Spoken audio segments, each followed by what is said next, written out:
But you cannot see my cosmic form with these physical eyes of yours. Therefore I grant you the divine third eye. Behold my cosmic opulence. In the Hindu Purana, the Srimad Bhagavad Gita, Bhagavan Krishna initiates Arjuna into the power of third eye to behold his Vishwarupa Darshan. And the 11th chapter of Bhagavad Gita contains the description of Bhagavan Sri Krishna's cosmic form, which is completely narrated by Arjuna. As he sees Bhagavan Krishna, let us now listen to the Atma Pramana from Swamiji. The whole 360-degree, 10 direction, below me, everything. I realized not only I was able to see, I was able to feel, experience. I felt that the skin of the stone on rock on which I was sitting and the skin of this body both carry me equally. In both I exist equally. The setting sun, rising moon, shrubs, trees, everything,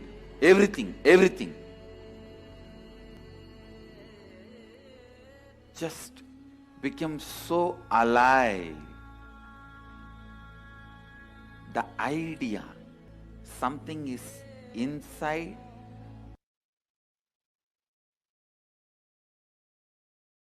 Pratyaksha Pramana, the empirical evidence from observation and scientific experimentation.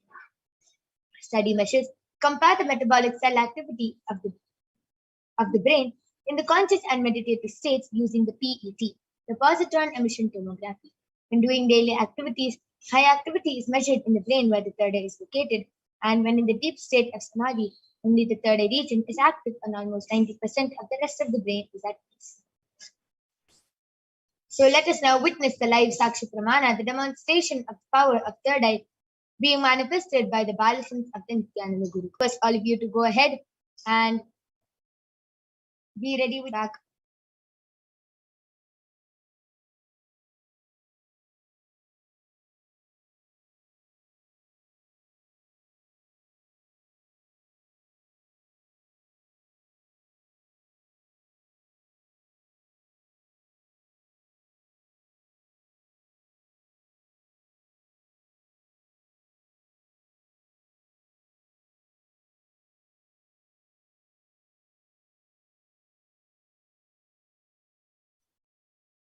Yes. So now I'm back with the Balasams of the Nithyananda Gurukul, Manitya Kaladharananda, who is 50 stating this extraordinary Shakti, this extraordinary power to all of you today. So along with me, I also have the in front sheet and behind is a thick sponge. So all of you can see there's no gap between the opaque sheet and the sponge, and there's no possible way of light entering this eye band. So this is the eye band I'm going to be placing on Ma Kaladhara's eyes now.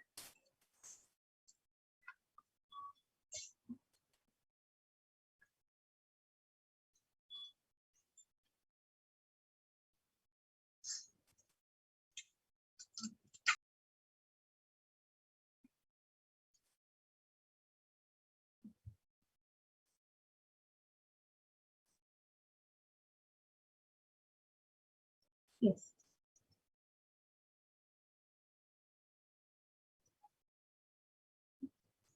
Now, yes, beautiful. So I request you to turn to the right, left, up. So all of you can see there's no gap between her eyes and the eye band, and yes, beautiful. So now I request the YouTube comments to be projected.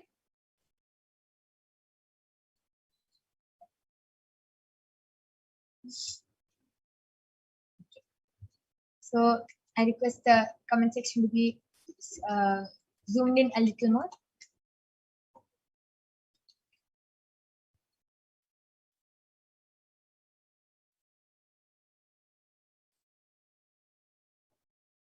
I request the latest comment to be projected. Yes. Yes, the latest comment is from DEBARAJUJOEPT. Ma Parashakti, please bless me to overcome all my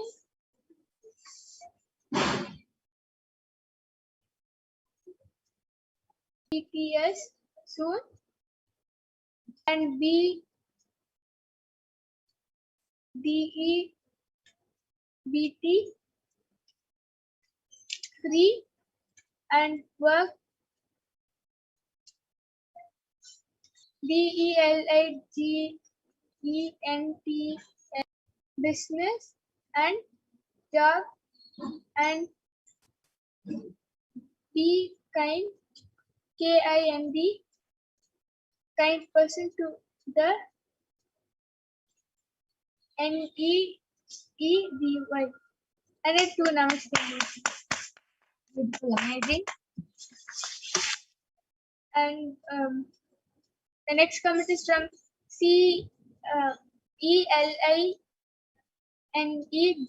as posted Nithyanandam with a namaste emoji and a yellow color heart.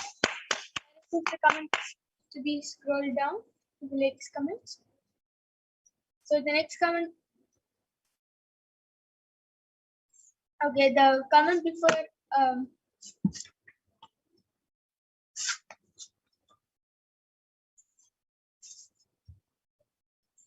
Rupa Murthy, ma'am, from the STO suffering from love. So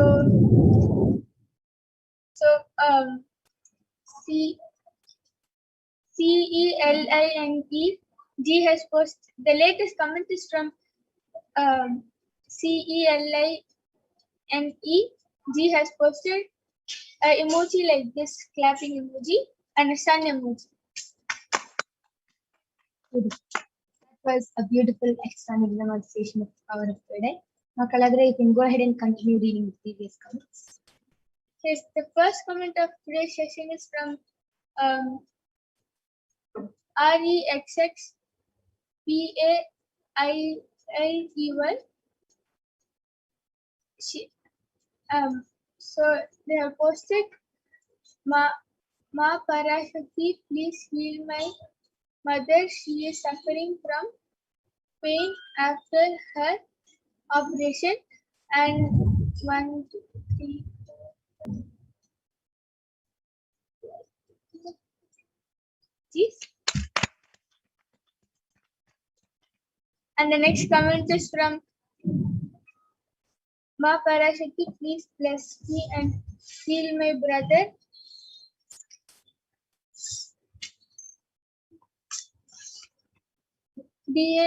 DASUKI of ASTHMA DIABETES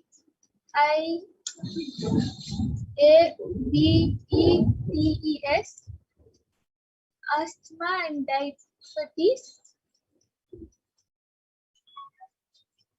HYCERTENSION soon be healthy and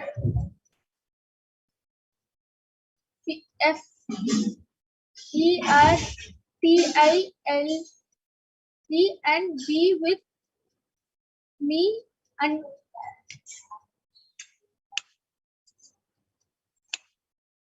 UNITED United in love with SHLYA and FELLY as a family, fully as a family, blessed with CHILDREN children soon with a namaste emoji. Beautiful. That was a beautiful, extraordinary demonstration of the power of third eye. And so, just before we move on to the next power, I'll be reading the latest comment, which is from Nithyananda, and she expressions of me I am. She has posted a honey bee emoji and a monkey emoji covering its eye, and another honey bee emoji. Good. That was amazing, and that was an extraordinary demonstration of the power of third eye. And all of those who have requested for a scanning, for a body scanning, for blessings and all that, we will be having after the power of third eye is the power of body scanning. So please stay tuned and go ahead. Post your comments in the Kailasa's SPX Nithyananda YouTube channel, and you can get a body scanning done by the Balasins of the Nithyananda group. Now I'm removing the eyebrow with my Kalatara. As you can see, it's completely intact and there's no change. Beautiful. That was an extraordinary demonstration. So now we'll be moving on to the next power, which is the power of body scanning. We'll be seeing the pramanas for the power of body scanning, which comes from the Vijnana Bhairava Tantra. Swadehe jagato vapi sukshma sukshma tarani cha tattvani yani nilayam dhyattvante vyajyate para.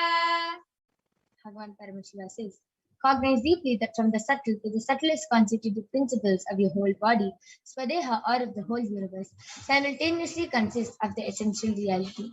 They are being absorbed in their source cause, Paramashiva, and by the experience of such restful awareness, one becomes complete from all the thoughts and the ultimate universal divine power, Paradevi.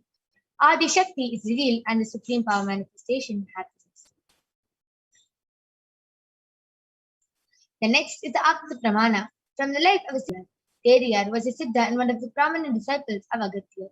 One day, a man suffering from a severe headache comes to Agatya for healing. Agatya uses and identifies the root cause of the headache. He reveals that there is a small area. His disciple to perform an open head surgery and remove the flaw. After the surgery is completed, the person is completely healed and cured from the life of His Divine Holiness, Bhagavan Nithyananda Paramashivam. So on the 22nd of December 2019, Swamiji revealed how he uses the power of body scanning, paraphrasing his words. Only when I had a multiple compound hand fracture was I forced to go for surgery and therefore for medical checkups related to that. At that time, they detected heavy metal quantity in my different organs, and it was revealed that I had been poisoned without my knowledge. I immediately used diagnostic method instead of medical facilities to study the body condition due to the poisoning. And through the body scanning, I found out what happened and where the balance had to be done. I used allopathy as a second opinion just to verify my findings. Now let us see the Saksha Pramana. All of you can see all the devotees and disciples of Swamiji who have beautifully shared their experience of how they were able to manifest. Let us now see the Shastra Pramana for the next power, the power of remote vision. Shastra Pramana comes from the Vijnana Bhairava Tantra, and it goes, Vyomakaram swamatmanam dhyaye dighiranavritam nirashaya chitis shaktihi swarupam darshaye tata. Bhagavan Paramashiva says, concentrate restful awareness on oneself in the form of vast etheric space or sky in any direction whatsoever, thus freed from the self. The next is the Atma Pramana, the experience. The Apta Pramana, the experiences of the Vedic rishis and scientists and verified this science. So the difference for the power of remote vision goes back to in the Hindu Purana, the Mahabharata, the whole war, the sacred scripture, the Bhagavad Gita, is narrated to the blind king Dhritarashtra by his trusted charioteer Sanjaya, who is initiated into the power of Duradrishti, seeing in remote distances, and Durashriti, being able to hear in remote distances by sage Vedavyasa. And it is through Sanjaya's narration that the humanity has received the sacred scripture, the Srimad Bhagavad Gita. And next is the Atma Pramana, the experience of Swamiji himself. And Narayana Swami Tata was one of the gurus of Swamiji, who was well known in Tiruvannamalai to see remote distances at least. One day, a senior police officer came to Narayana Swami Tata seeking help to find a thief who they were searching for the last 1 week. Narayana Swami Tata turns towards His Divine Holiness Bhagavan Nithyananda Paramashivam and asks him to see the whereabouts in the mirror and show, and with the Jnananjana applied and show the police officer the same. And Swamiji, the Supreme Pontiff of Hinduism, was not only able to see the whereabouts of the thief in the mirror, but he was even able to show the police officer, after which the thief was caught in the same location as revealed by the Supreme Pontiff of Hinduism.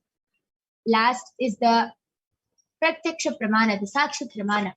So all of you can see a few of the disciples and devotees of Swamiji have beautifully shared their experience of this power of remote vision and how they were able to manifest this extraordinary power after the initiation of Supreme Pontiff of Hinduism. So let us now move on into the extraordinary demonstration of these powers and Shaktis being manifested by the Balisons of the Nithyananda.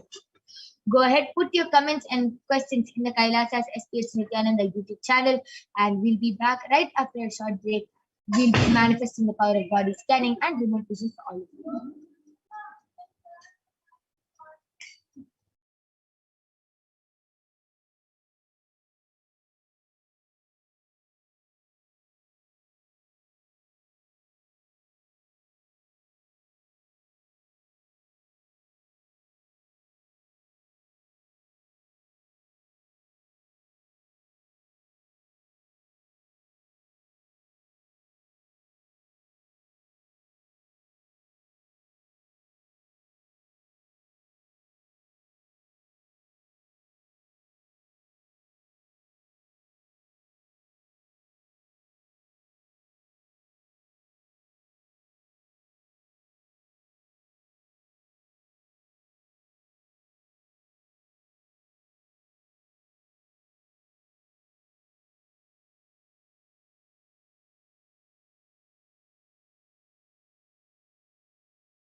Yes.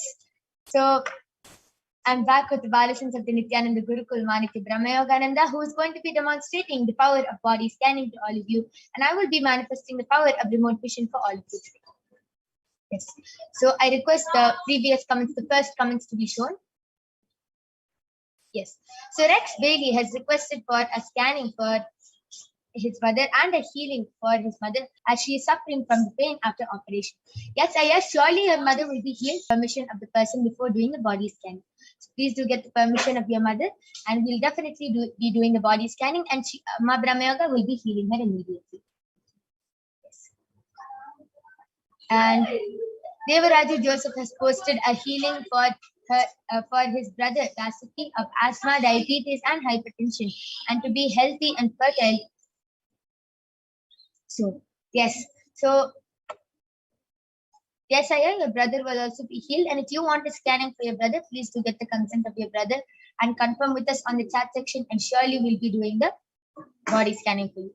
Rupa Murthy has requested a healing and a scan for her stomach pain, which she is suffering from now. Yes, ma'am, I will be healing you immediately. And I request the comments to be scrolled down. Yes, yes, you can go ahead. Rex Bailey, ma, I did the healing. Parmeshwar has healed your mother, and she'll be completely healed from the pain, and she'll be free from the pain. Yes, so you can go ahead and heal Rupa Murthy from the stomach pain she's suffering through now. Yes. And I request the comment section to be scrolled more down.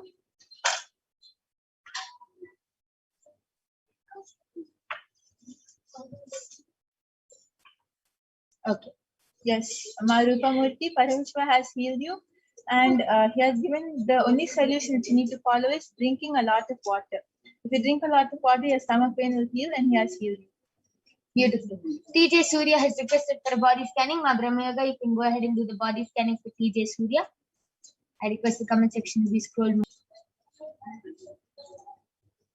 So Ma Celine G has requested for a body scan for her root thought pattern, and Ma Mahajalendra Nithyananda scanning for her husband. So I'll be doing the body scanning first for Ma Celine G, and then we'll be moving on to Ma Mahajalendra Nithyananda also.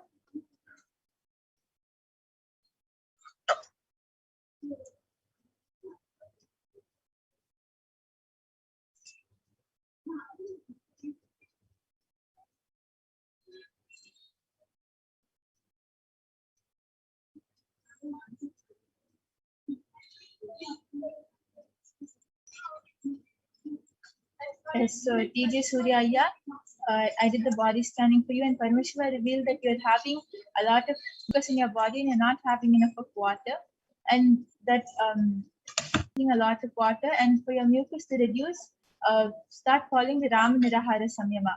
Avoid dairy products as much as possible and just be on fruits and vegetables. Follow the solution and drink a lot of water, and you'll see that all the problems, whether any part of your body is paining, it will completely be healed because the root is only a lot of mucus in your body and not enough water. Yes. So Ma Celine G, Parameshwara has yes. Before that, Ma Brahmayoga, you can go ahead and do the body scanning for Ma Mahajalendra Nithyananda's husband. To get back in the chat section. And Celine G, I have done the body scanning for you, and Paramashiva revealed that it's just a lot of heat in your body, Ma. With a lot of, you have too much of heat in your body, which is causing you to feel very weak, tired, sleepy, lazy all the time. And it is also because of the amount of junk in your stomach. So you have to do a lot of detoxing, and Paramashiva is revealing that you have to drink a lot of water, and every day without fail do enema. And before you sleep, just apply turmeric on your forehead and sleep, Ma. And one more thing Paramashiva revealed is to take the onion and put it at the bottom of your foot, press it and hold it there, and wear the socks on top. It will really pull all the toxins out, Ma, and all the pitta out. This is what Paramashiva has revealed.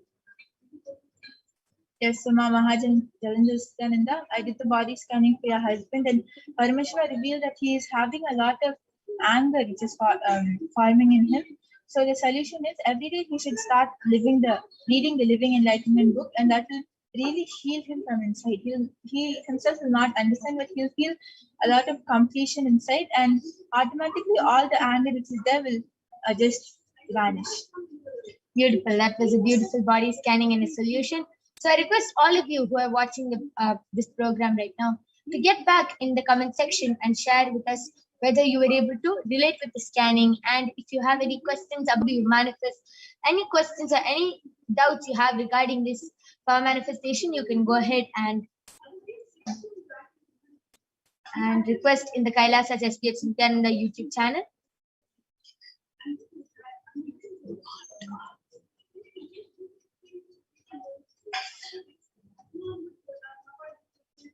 Till then, Ma Brahmayoga, why don't you go ahead and share your experience of how you scan? Yes, I manifest this power of body scanning just by simply connecting with Swamiji and asking him to reveal what is in the other person's body and her root patterns and what are the problems and solutions. And if the person has a problem in their stomach, if they're having kidney stones, then I'll see that part of the body highlighted in red color, and then like the problem will be pointed out. And then after that, when I ask permission for a solution, that image of the body will disappear and another image of the solution will come. If the image is if the person has to have castor oil, then I'll see a bottle of castor oil. So that's how I get the solution. Sometimes I even get the body scan gets revealed to me. I'll feel the problem. If the person is having cramps, then I'll feel it. If the person is having a knee sprain, then I'll feel it. That is the second way. And like the second way might like feel, all of you might be thinking, okay, the second way is like really realistic and it's like actually happening. But even the first way, it's not just a picture or a 1D thing. It's like a 3D whole live colorful image which is getting projected for me. and it's into a complete different place, like with a 3D projection and everything, and I'm just coming out of it. It's like you're going to Kailasa's movie theater. Okay, amazing, beautiful. And that is a beautiful experience. So one more question for you. Every time you manifest this power, is it the same experience? Every time I manifest this power, even though the body scanning gets revealed in the same way, the experience is completely different every time. Like, I really don't know how to explain it in words, but it is extraordinary and it's different every single time. How do you feel how do you feel when it happens? Do you feel angry, sad, like happy? How do you feel? I feel really excited, like what is going to come next, and will I get it as an image or as a feeling? I'm just excited to see what happens next.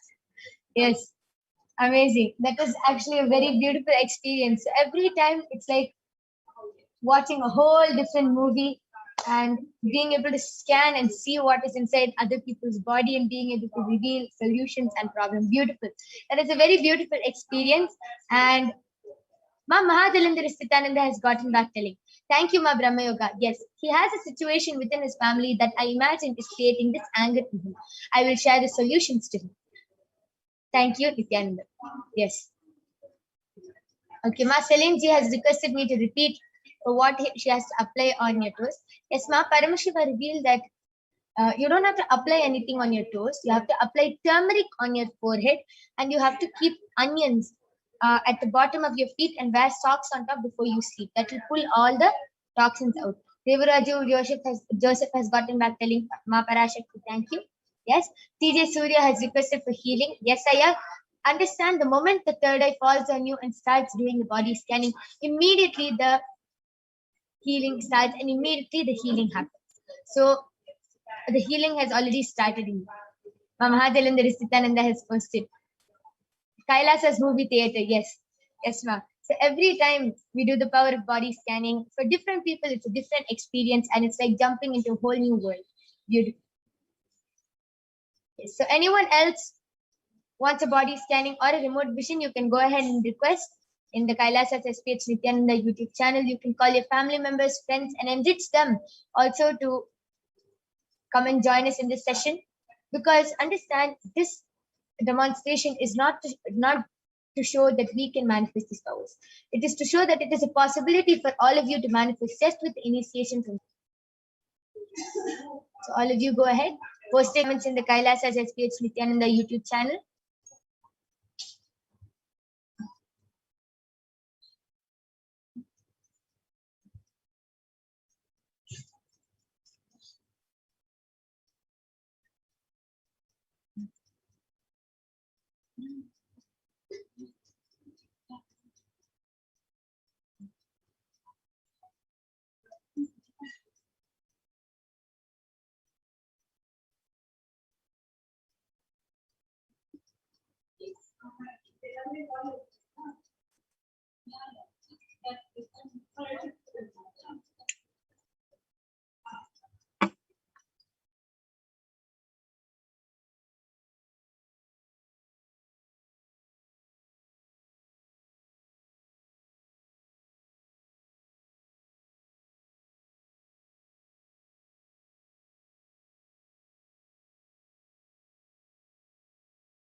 Yes. So now I'll be sharing my experience of how I manifest the power of remote vision. So every time I do the power of remote vision, I close my eyes and I speak to Swamiji and I request him to show. And for me, so many times it's like a different experience. Sometimes it's like I'm just seeing the house from outside. Sometimes it's just like I know how it is, as if I've been there before and as if I've already lived in that house and seen that house and I know it very well. I just dive in from the top of the house and I have a whole view of the house. Sometimes it's like I'm walking through the house. So for me, there's so many different ways where I'm able to manifest this power. And every time I do it, I feel different. I feel like I'm going into another space completely, being able to see another person's house, how many rooms are there, how many bathrooms are there. Yes, Mama Hathalinda Nithyananda has posted. I'm applying for a visa to move to India once COVID allows. What does Paramashiva reveal? I need to focus on with intent to get the paperwork all clear. Yes. So Mama Hathalinda Nithyananda, you can definitely ask this question to Irayanar Sundareshwara Paramashiva. And Swamiji is outside India. It's best to stay. He reveals is the best for you, Ma.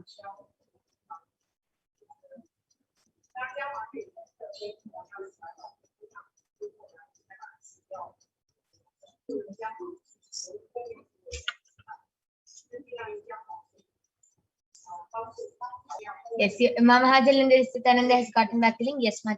Yes. Your family members, friends, call whoever you want. Himself can manifest these powers. Go ahead, call your family members, friends, Marupa Murthy, Rexaya, all of you. Go ahead, call your family members and friends, and you can join us every day.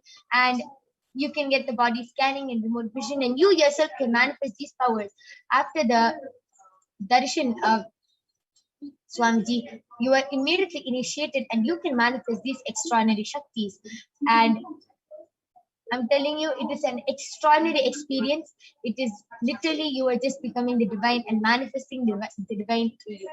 So it is a beautiful experience. You can also join the Paramashivoham Level 2 program, which is a free program, completely free of cost. It's a 16-day program where you will be led into guided power manifestation sessions every day. And you will be learning so much about how you can manifest these powers, how you can awaken these divine shaktis in you, how to hold yourself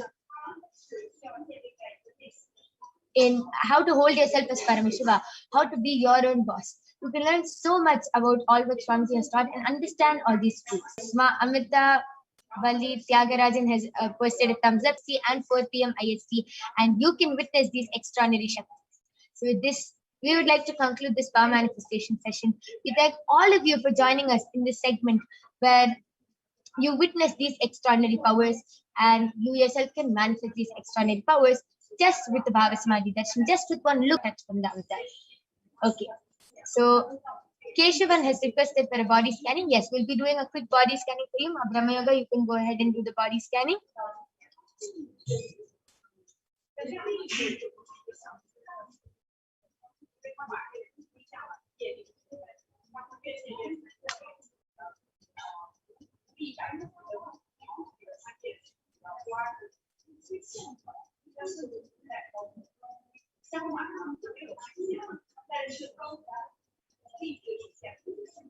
Yes, so Keshavanaya, Paramashiva revealed start sitting on the floor as much as possible. Stop the practice of sitting on chairs and start sitting on the floor. And second thing, whenever the pain is becoming a lot, just heat up a little castor oil and start massaging that area. The pain will immediately reduce.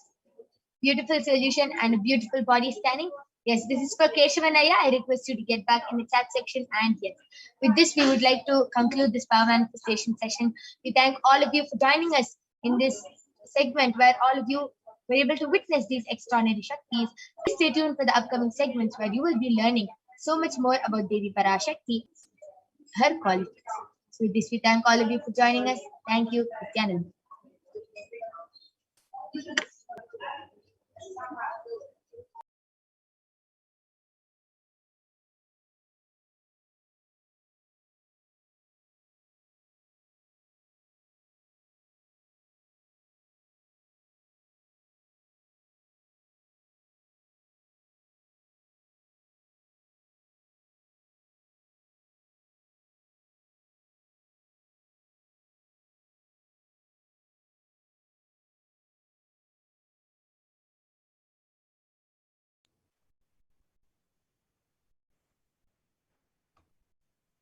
Yes, Nithyananda everyone.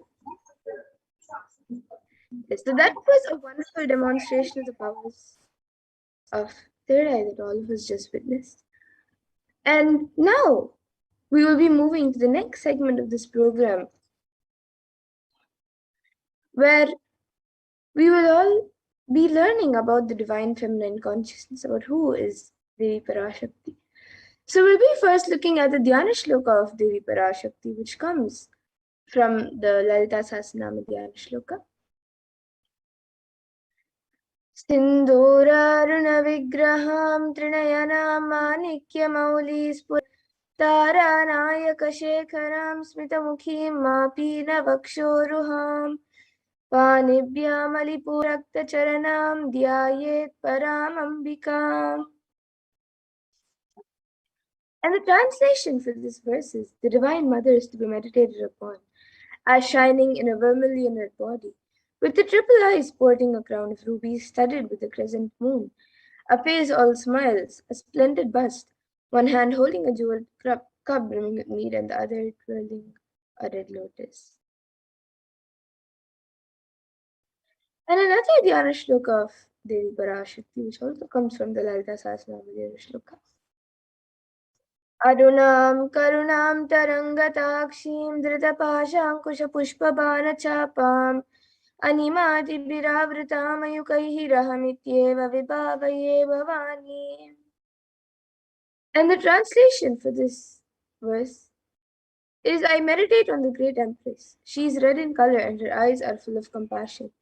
She holds the nose, the gourd, the bow, and the flowery arrow in her hands. She is surrounded on all sides by powers such as Anima of her is, and she is the self within. And Devi Parashakti is the ultimate pure feminine consciousness. Parashakti is the cosmic mother.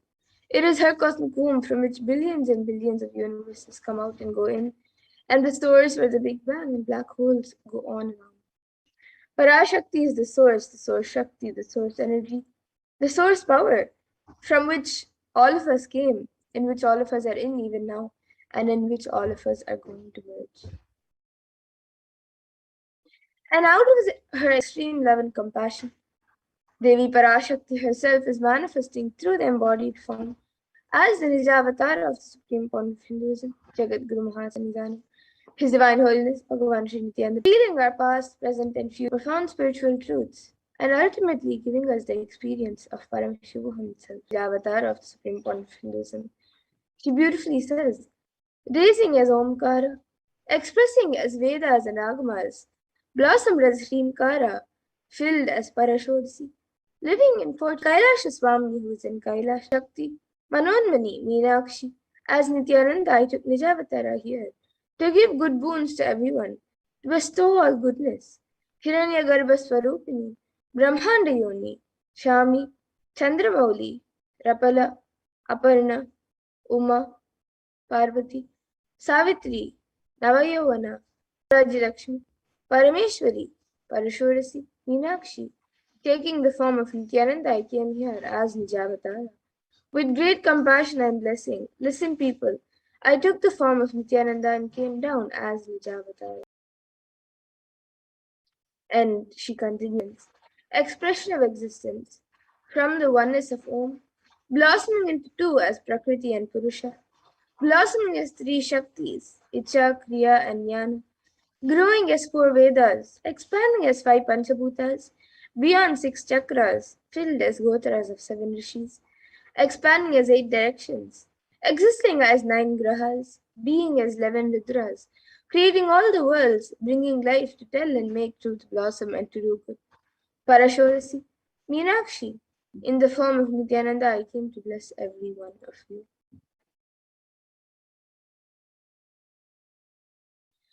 And now let's see how we can receive Devi Parashakti. So literally we're seeing Paramashiva and Parashakti on your screen.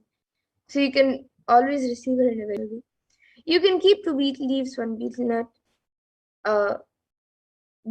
two betel leaves, one banana, one betel nut, and a coin from the screen as you watch Devi Parashakti. And for those of you who might be wondering what exactly a coin is considered as or what is its importance, a coin in the Hindu tradition is the traditional dakshina. It can be the lowest value. In India, it can, we're not trying to monetize. Keep even 1 cent, it is okay. So for 100 days, if you have darshan, it will add up to $1. In India, even 1 paisa is okay. And you can offer that to Devi Parashakti. You can do namaskar and eat the banana, the betel leaf, and the beetroot immediately. And the coins that you collect, you can send it to the lost Shaktis there. You will not take the Devi darshans for granted. Rituals will break your monotonous unconscious mentality and lifestyle and remind you and raise you to break your unconscious behavior. So now here you can all see how you can set up your tambulam. So you can arrange the betel leaves, the betel nut, the banana, and the coin on a plate as you watch Devi Parashakti. You can arrange it in a plate and keep it in front of the screen. These are the 4 basic items, but you can also keep a few additional items such as a few fresh flowers, some kumkum, some turmeric, a set of glass bangles, and a coconut. But these 4 items are the basic 4 items. So you can keep whichever items that you would like, keep it on a plate, keep it in front of the screen as you watch Devi Parashakti. So the next time when you are arranging items or when you are getting ready to receive Devi Parashakti for the darshan, you can set up your own set of tambulam to receive Devi Parashakti in a very traditional manner. And with that, we now come to a conclusion of this segment where we have learned who is Devi Parashakti and how we can receive Devi Parashakti. So now we will be moving to the next segment of this program where all of us will be seeing whatever she has revealed in the Akashic on all the various problems that the world is going through today. And what Devi Parashakti has revealed are the cause and solutions for all of the problems that the humanity is going through today. So please stay tuned for the next segment where we will be learning what Devi Parashakti has revealed.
Nithyananda Paramashivoham.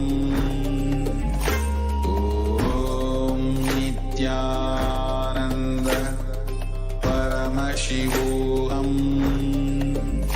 Om Nithyananda Paramashivoham. Om Nithyananda Paramashivoham. Om Nithyananda Paramashivoham. Om Nithyananda Paramashivoham. Om Nithyananda Paramashivoham. Om Nithyananda Paramashivoham. Om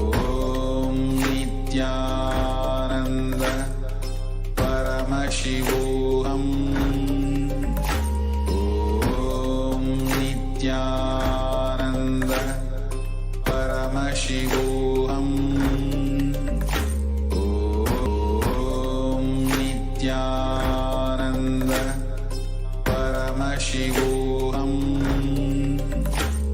Om Nithyananda Paramashivoham. Om Nithyananda Paramashivoham. Om Nithyananda Paramashivoham. Om Nithyananda Paramashivoham.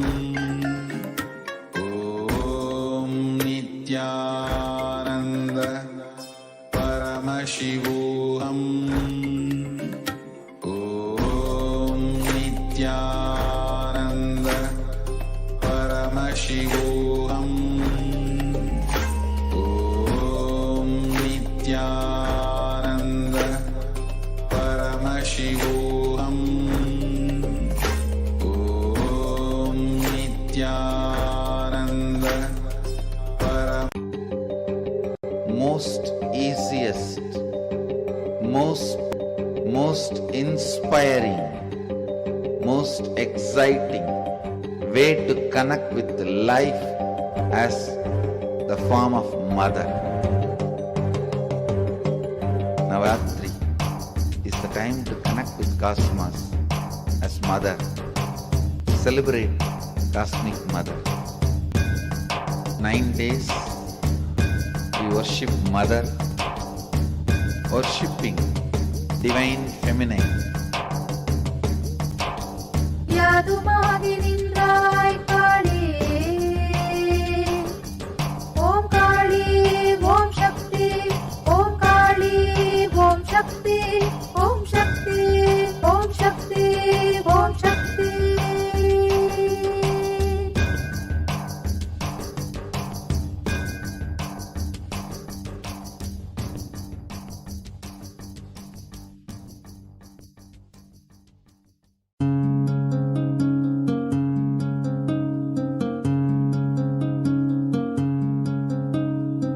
There are some gods, 9 unknown gods.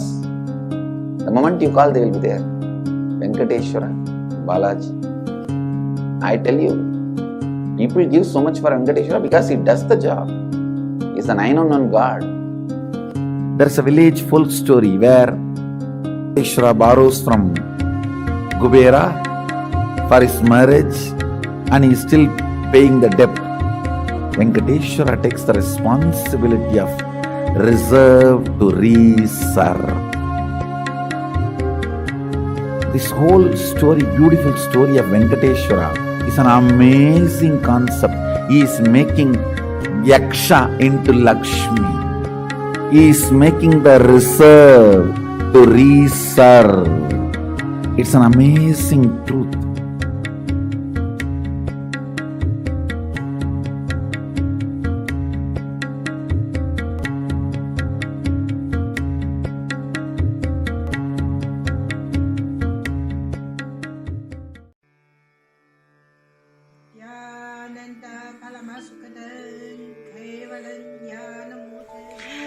Here is the Australia Kailasa. How can I be so lucky and have a happy life in Kailasa? It's a long story. My name is Li Qi. My guru is His Divine Holiness Bhagwan Nithyananda Paramashivam. Since I was very little, I already wonder what life for. I really want to know the result, the reason. A long time ago, I think if I earn enough money, I will be very happy person, and then life is for happy. I tried to earn money, and then I'm really rich, but money didn't give me happy. Then I tried to get the happy life in romantic love. Then the really romantic love take me go lots of place. Too many stories during this time. But I still don't feel I get the result, get the life reason. Then I start study from book, from video, from religion in many different ways. And when I study Buddha, that time I really appreciate Buddha give so much intelligence to me about life. But I don't think study is enough for me. I want to be Buddha. But I don't know how. Who can let me get there? One day I found the video in YouTube, introduced Swamiji in that video. I suddenly, my eyes open wide. I get it. He must be my guru. I can get there. He can let me get what I want to know, and he can take me home, real home. This kind of feeling, then I study from Nithyananda Sangha. One day, Swamiji Satsang said he need people devote land, home, money to build up Kailasa. Then I discussed with my husband, decide to give the whole farm to Nithyananda. That time, because both of us believe help Swamiji means help whole world. It's a big decision, but we discussed so short time already, and believe me, trust Swamiji so much. Soon here will be big temple, Gurukul, Goshena, and library. Introduce this my story to you, just me. Don't give up any chance to be founding father of Kailasa. It's the best thing you can do in your life.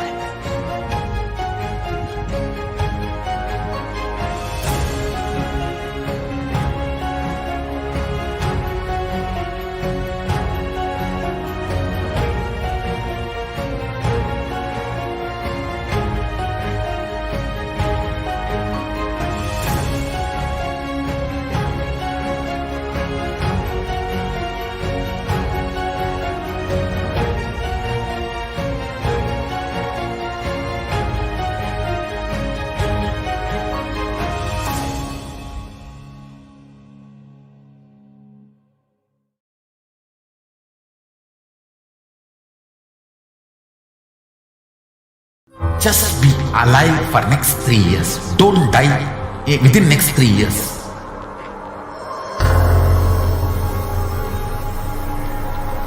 Just don't die within next 3 years. Be alive. Somehow be alive. I'm working sincerely. I will reach you somehow. Somehow I will reach you. It's my commitment to humanity.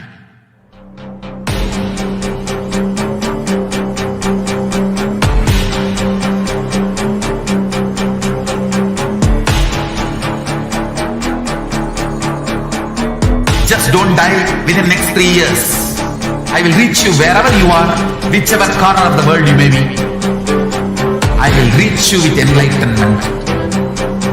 You manifesting the space, state, powers, being Paramashivoham. It is possible, and it is possible for you.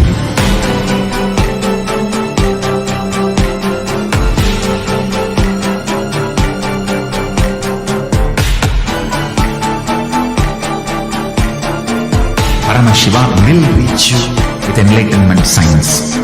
I know he is going to do the job. Just be alive for next 3 years. Nothing else. We get you health. We get you ability to build beautiful relationships in your life. We get you direct spiritual support, and we make sure you become wealthy.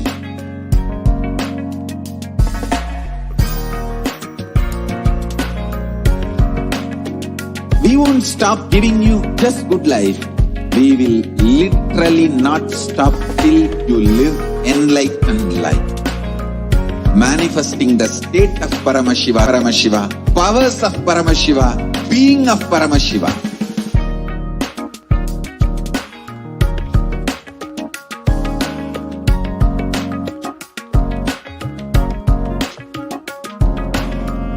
whole world should become Kailashians. Now, Hindus have something great to contribute to the world.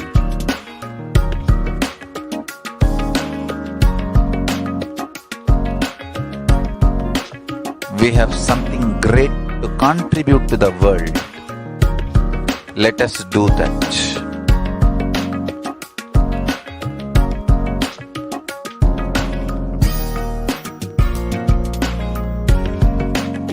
Kailasa is proper customized spiritual service helping you to identify your root patterns of suffering.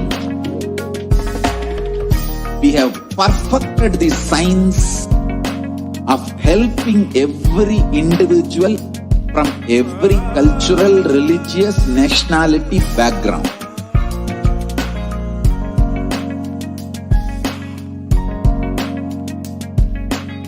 You will have lowest reactionary assumptions, highest awakened response, alive response for life continuously.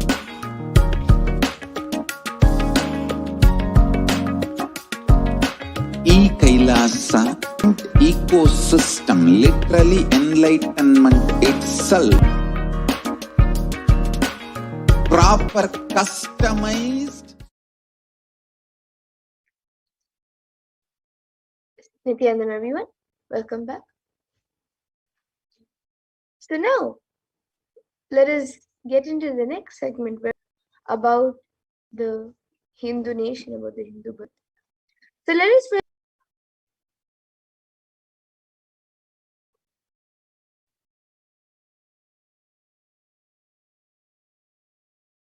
உன் கேள்விக்கு உன்மூலமாய் உலகெங்கும் இருக்கும் இந்துக்கள் எல்லோர்க்கும் அளிக்கின்றேன் உத்திரம்.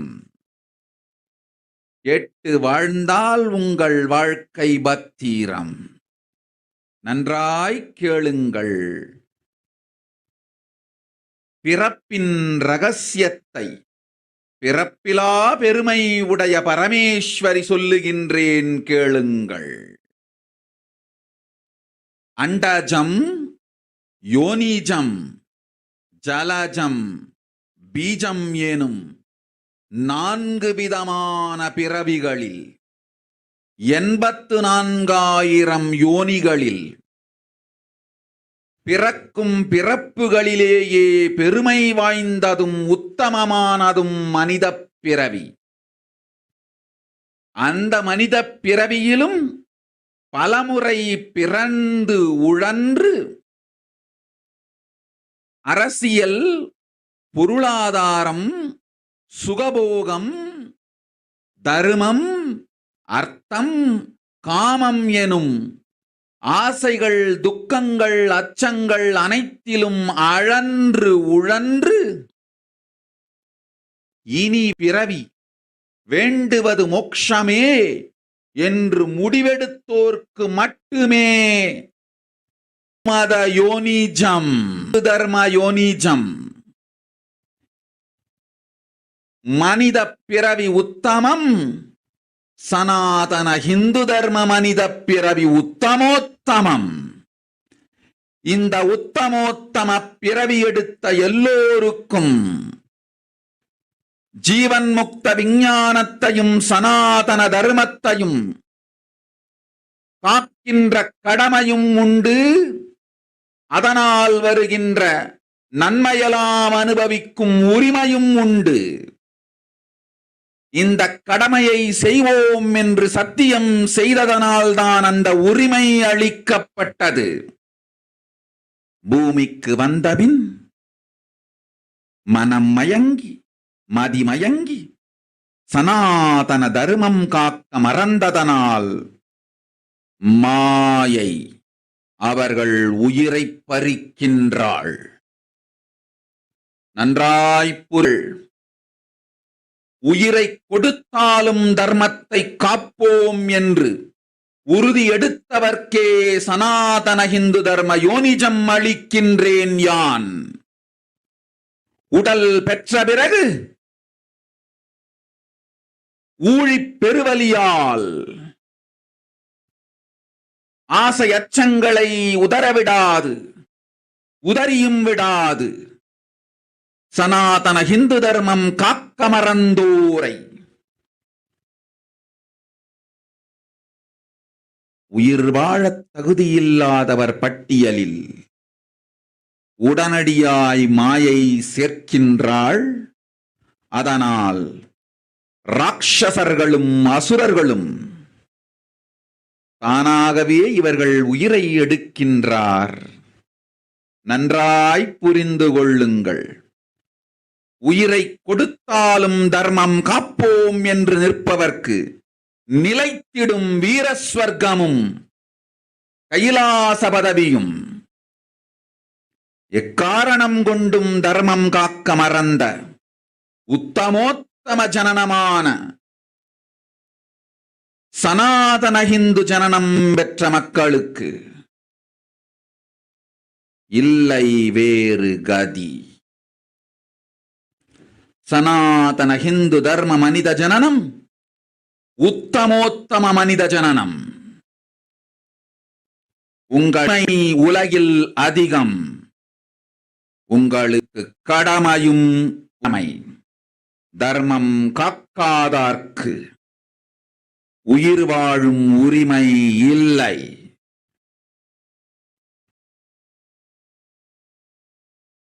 நன்றாய் புரிந்து கொள்ளுங்கள்.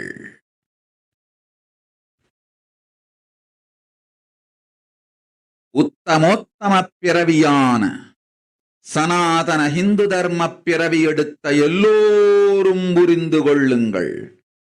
உங்கள் வாழ்வின் முதற் தர்மம் காத்தல். தர்மம் காக்க தர்மம் உங்களை காக்கும். சனாதன ஹிந்து தர்மம் காக்க மறந்திட்டால் வாழும் உரிமையை நீங்கள் இழந்து விடுகின்றீர்கள்.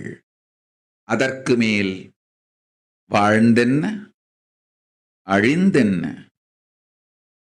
பூமிக்கு பாரம் குறையட்டும் என்று அசுரர்களும் ராட்சதர்களும் உங்களை உண்டு தீர்க்கின்றார்கள். அதையும் மாயை கண்டு சும்மாவிருப்பாள். பிரபஞ்ச ரகசியத்தை, பிறவியின் ரகசியத்தை உலகிற்கெல்லாம் உத்தரமாய்ச் சொல்லிவிட்டேன். புரிந்து வாழ்வில் உயிரை பத்திரமாய் பார்த்துக் கொள்ளுங்கள். அன்னை சொல்லும் ஓம் ஓம்.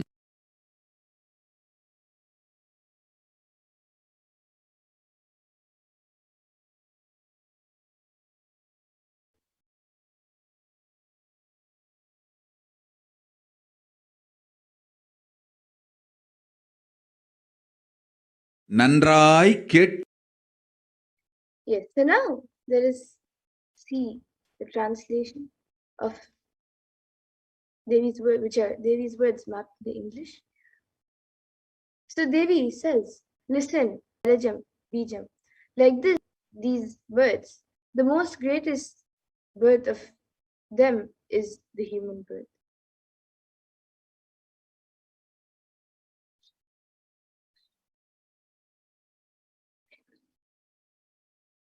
Even in that human birth, being born and toiled many times, after getting burnt and toiled in politics, in finance, in luxuries, in dharma, artha, and kama. And those who decide of not wanting this birth, wanting only moksha, only those will have Hindu Dharma Yonijam, the Sanatana Hindu Dharma Yonijam of being born to Hindu parents. Human birth is Uttamam, best. Sanatana Hindu Dharma human birth is Uttamottamam, which is best of birth.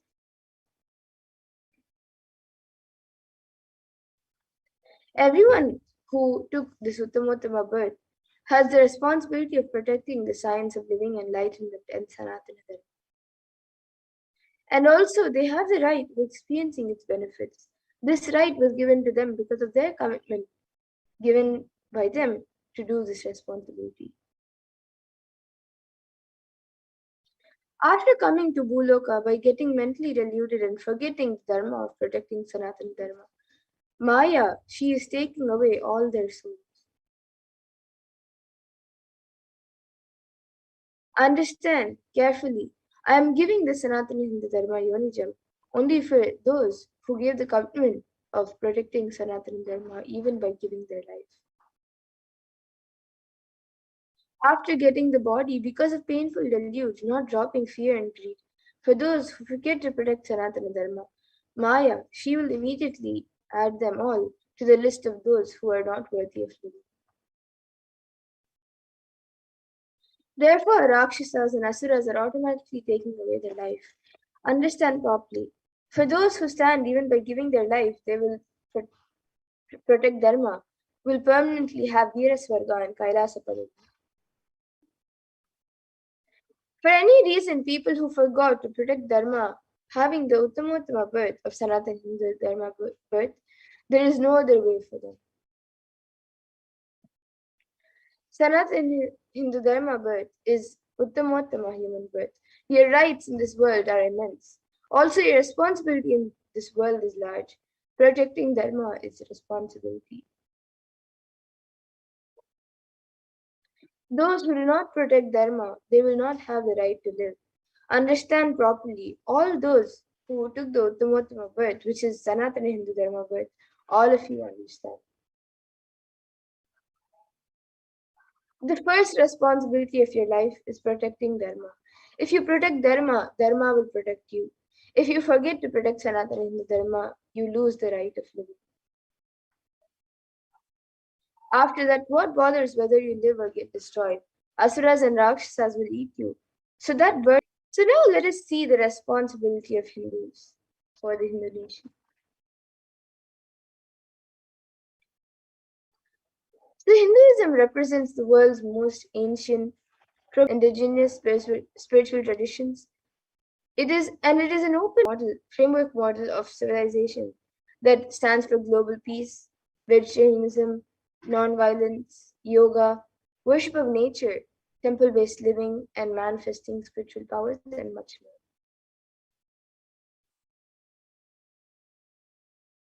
And the Hindu nation were ecosystems that were more and more enlightened beings were produced, so that enlightened civilization could be kept alive and its great gifts can be.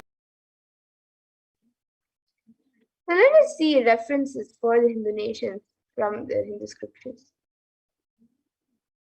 So the first is the Rama Rajya, which was the Hindu nation ruled by Bhagwan Rama. So in the Valmiki Ramayana, Yuddha Kanda, chapter 128, verse 99 to 101, it says, there were no widows to lament, nor was any danger from wild animals, nor any fear born to diseases. The world was barefoot of thieves and robberies. No one felt worthless, nor did old people perform obsequies concerning youngsters. Pleased, everyone was intent on virtue. People survived for thousands of years with thousands of their progeny, all free of illness and grief. The trees there were bearing flowers and fruits regularly, without any injury by pests and insects. The clouds were raining and it was delightful to touch. Every caste was performing their own duties, satisfied of any greed. People were intent on virtue and lived without telling lies. All the people were endowed with excellent characteristics. And another pramana is from the kingdom which was ruled by Yudhishthira, which comes in the Srimad Mahabharata Ashwamedhika Parva, which is the 14th Parva, the 14th chapter. So the Devas granted rains to fulfill all wants, and the world became free of all disease. There was no hunger or thirst anywhere. There was no mental suffering. Those without livelihood were given livelihood. There was abundance all around. There were no worldly ways left for anyone. And here you can see a few contributions of the Hindu nation. So the Hindu nation had and has so much to contribute to the world in every field, whether it's enlightenment, health, medicine, art, science, technology, aviation, dance and music, clothes and jewelry, social system, the judicial system or the political system, the legal system, and anything else. In almost every way, the Hindu nation has some or the other things to contribute to the world. So now let us see how were Hindu nations destroyed. So one of the first phases of the destruction of the Hindu civilization was during the Islamic invasions, which was during 800 to 1700 AD, which was the physical destruction of the Hindu civilization. So this is written by Wildern, the story of civilization. Mohammedan conquest of India is story in history. The Islamic historians and scholars have recorded with great glee and pride the slaughters of markets and the destruction of temples carried out by the warriors of Islam during 880 to 700 AD. Millions of Hindus were converted to Islam by sword during this period. Millions more were raped and murdered and dismembered. And Hindus, it was said that the Prophet had ordained that if the Hindus do not accept Islam, they should be imprisoned, tortured, and finally put to death, and they're properly confiscated. To keep the Hindus in a basement is especially a religious duty because they are not inveterate enemies of the Prophet. So this was told by the Muslims. And here you can also see how the women were made to wear garlands of their own children.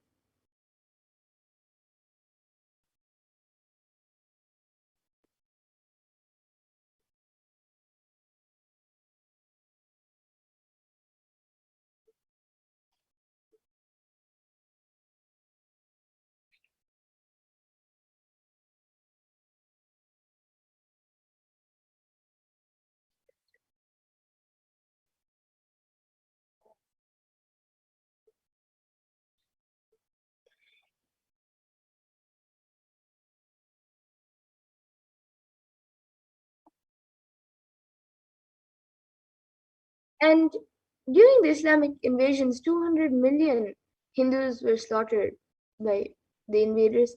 100,000 temples were destroyed, and 1 million deities and scriptures were also destroyed.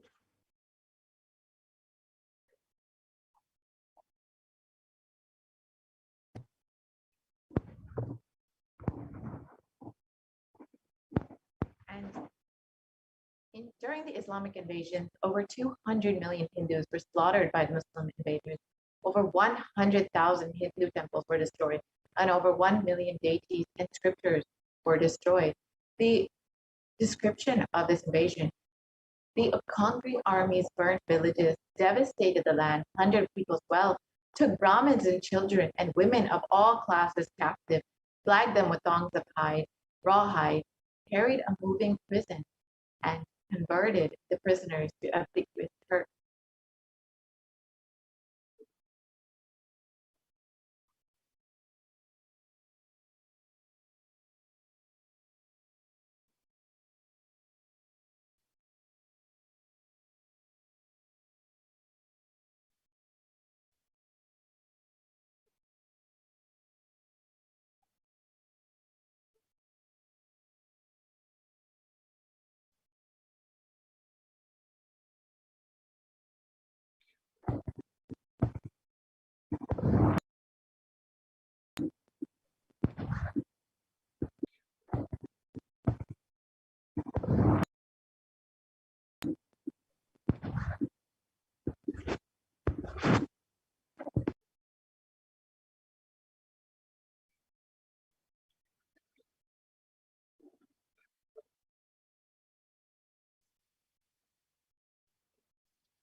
And the second phase was during the British occupation, from 1700 to 1947 AD, which was the psychological destruction of the Hindu civilization. So another book written by Will Durant says that I have seen the great people starving to death before my eyes, and I am convinced that this exhaustion and starvation was due not, as their beneficiaries claim, to overpopulation and superstition, but to the most sordid and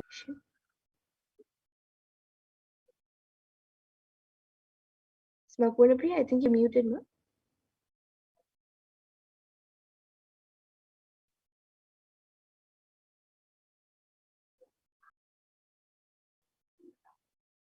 And during the British occupation, $45 trillion imposed by British policies and reprisal, killing of 1857 mutiny, and 680 native kingdoms were usurped by the Raj. And the next phase of the destruction of the Hindu civilization was the secularization of India between 1947 and current day. And this is ruled by brown-faced British attitudes and policies towards Hindus. And Nehru, the first Prime Minister of India, described what a disgusting, savage people we are. Politics, progress, socialism, communism, science. Where are they before this black religious savagery? India can never be a Hindu republic. This is one of the first leaders of India. And B.R. Ambedkar, who was India's first law minister and principal architect in the Indian Constitution, says, if Hindu Raj does not become a fact, it will no doubt be the greatest calamity for this country. No matter what Hindus say, Hinduism is a menace to liberty, equality, and fraternity. It is incompatible with democracy. Hindu Raj must be prevented at any cost. So you can see that even few of the leaders of India, how the destruction are destroying the nation. Indian legal system, academia, and media all systematically undermine, suppress, and delegitimize Hindu institutions and culture. India's constitution established government control and taxation over Hindu temples and schools, while other religions are free from this interference. And India's constitution discriminates against Hindus by giving other groups special rights and privileges.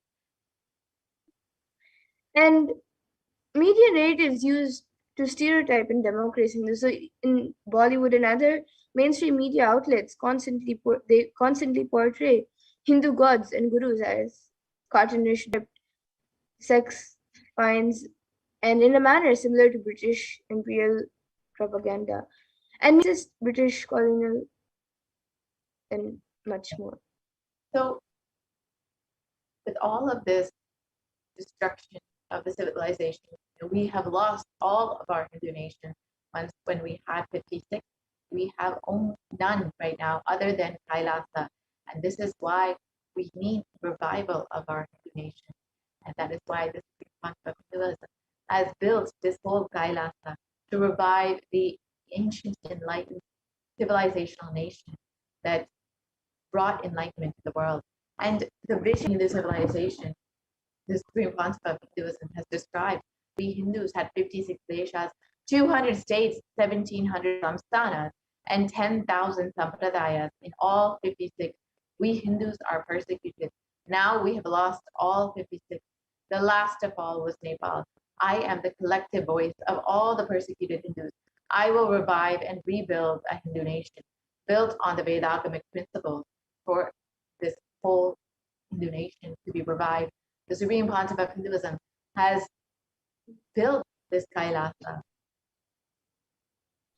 And this revival of Kailasa, the Hindu nation, is reviving this whole life of enlightened civilization and all the great things it has to offer to the world, bringing legitimacy to all the offerings Sanatana Dharma is sharing. It with the whole world is the purpose of this Kailasa.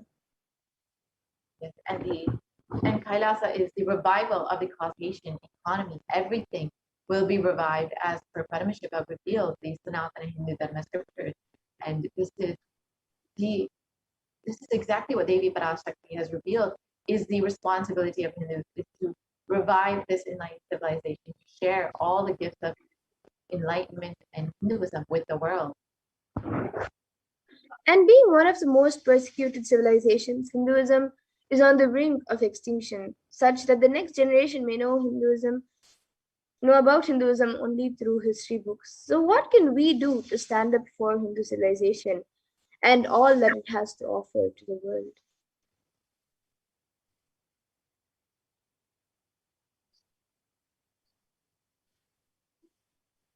And today, Hinduism is a political orphan. The preservation and restoration of Hinduism, spiritual and cultural heritage, is impossible without a national identity. This is exactly what Devi Parashakti has revealed. It is the Hindu responsibility. If you have been born to Hindu parents and have had the privilege of Sanatana Hindu Dharma, it is your responsibility to protect the spiritual and cultural heritage of Hinduism. So what can we do to save Hinduism? We must reclaim our Hindu identity. And this is exactly what Devi Parashakti has revealed. It is Hindus' responsibility, responsible Hindus, who have been given the Uttama birth of Hindu Yonijam, the Hindu birth, to bring all the gifts that Hinduism has and share it with the world, to protect Hinduism and to protect Dharma. So it is our responsibility to reclaim our Hindu identity. And Hinduism is responsible for all the success in our life. If you are healthy, wealthy, rich, successful, peaceful, happy, respectable, and you have a stable family and you have the best mental health, then Hinduism is responsible for it. Your Hindu identity is responsible for it, and the Hindu scriptures are responsible for it. So it is the Hindu scriptures which gave us the best mental setup, all the best things that we Hindu The world. Hindu scriptures, Hindu lifestyle, our enlightened masters are responsible for this. Hindu thought currents are responsible for this. And Hindus are the most educated group in the US, according to Hindustan Times, which reported about a study done by Pew Research. And this is just one example of the greatness of Hinduism. So now it is our responsibility to reclaim our Hindu identity. It is not just the anti-Hindu elements being active that is responsible for the destruction of Hinduism. It is the responsible Hindus being inactive that has also led to the destruction of Hinduism. Let us now take responsibility for Hinduism. Let all the Hindus all over the world reclaim our Hindu identity. So let us look at what the responsibility is of the Hindus. Of Hindus to protect Sanatana Hindu Dharma and share everything it has to the world. The Devi has revealed that the Hindu birth, first, that human birth is the best birth, and that Hindu birth is the best of the best. Those who have taken the responsibility to protect Hindus to revive the enlightened civilization again and again and give all the gifts of the enlightened civilization to humanity. The revival of this enlightened civilization, the Kailasa.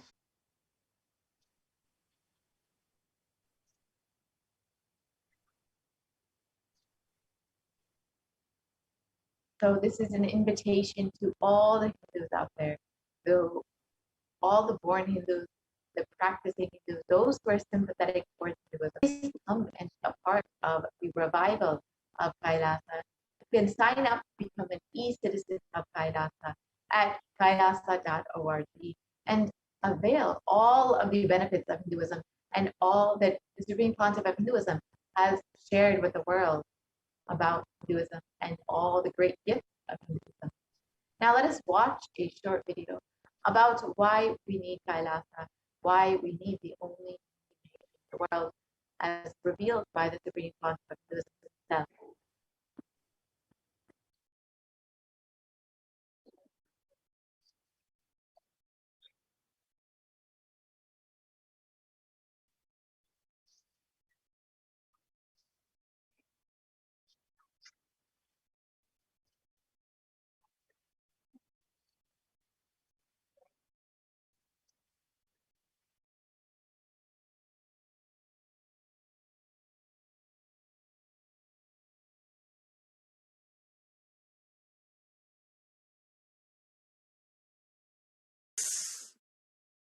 the ancient lifestyle truths, the ancient medical practices and medicinal knowledge, the ancient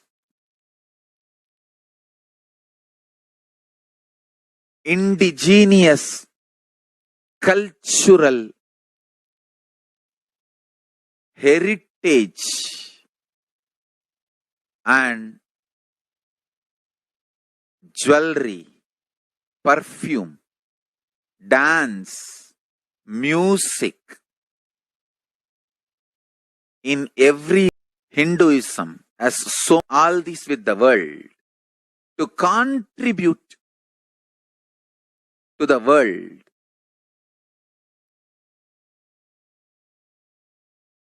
Hindus need to tell the world what they are contributing in every level. The brand of Hinduism itself is enriching and empowering and enlightening. Hinduism is all about enlightening the world. Empowering, enlightening, enriching the world. Contributing.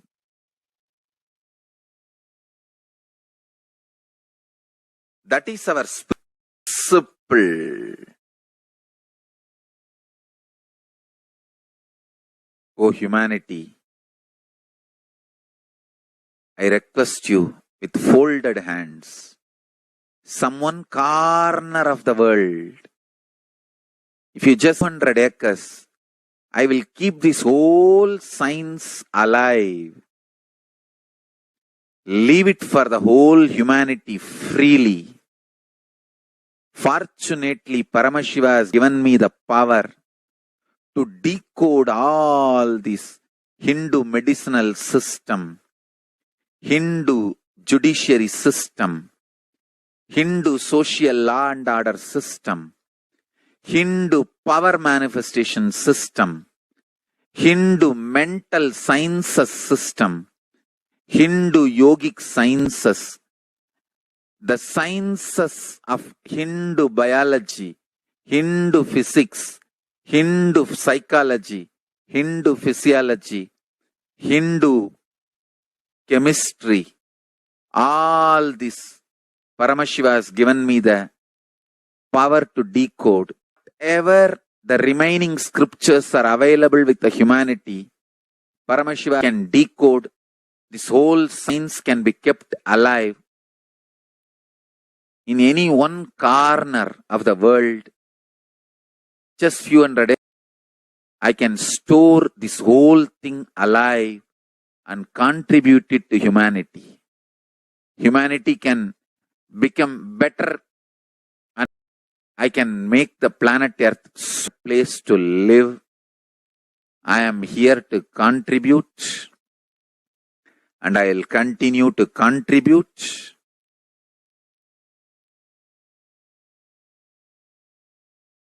As long as I am allowed to live, I will contribute.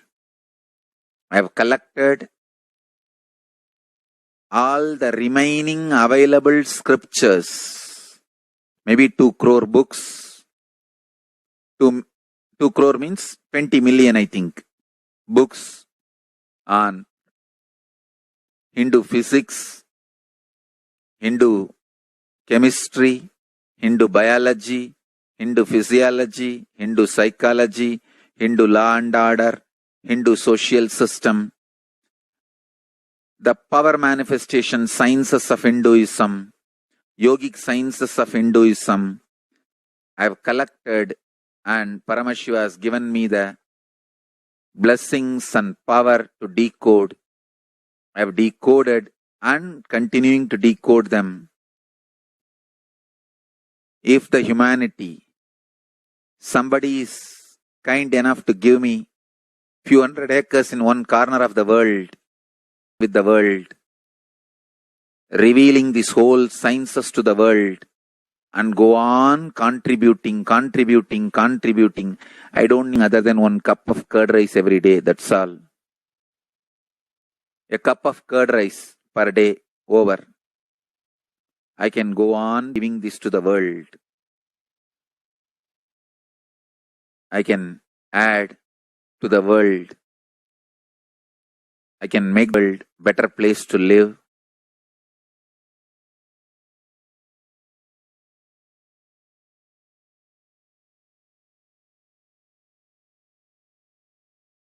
Thousands of medicines are described detail in ancient Siddha and Ayurvedic scriptures.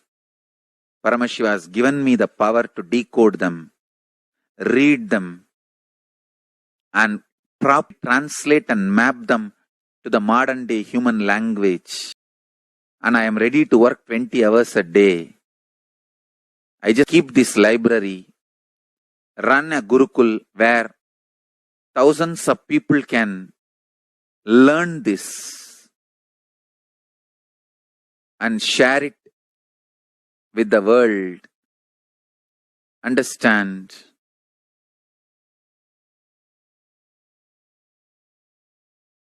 I am only interested in contributing.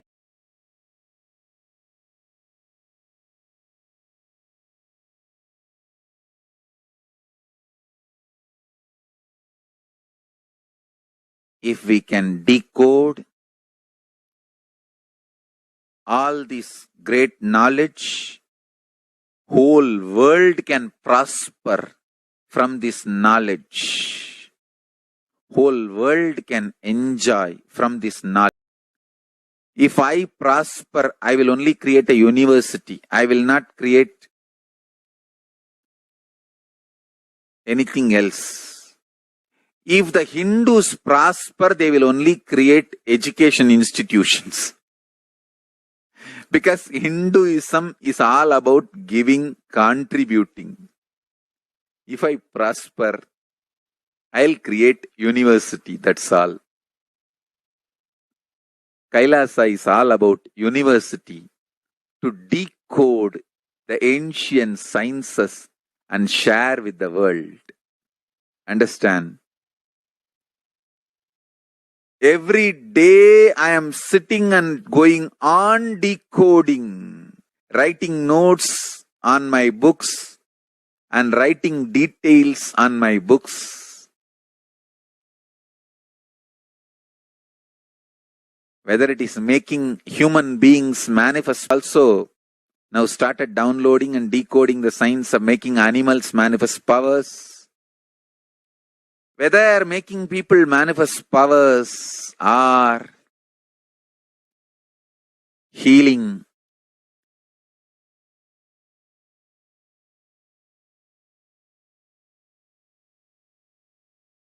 in every level, life is all about contribution, contribution, contribution.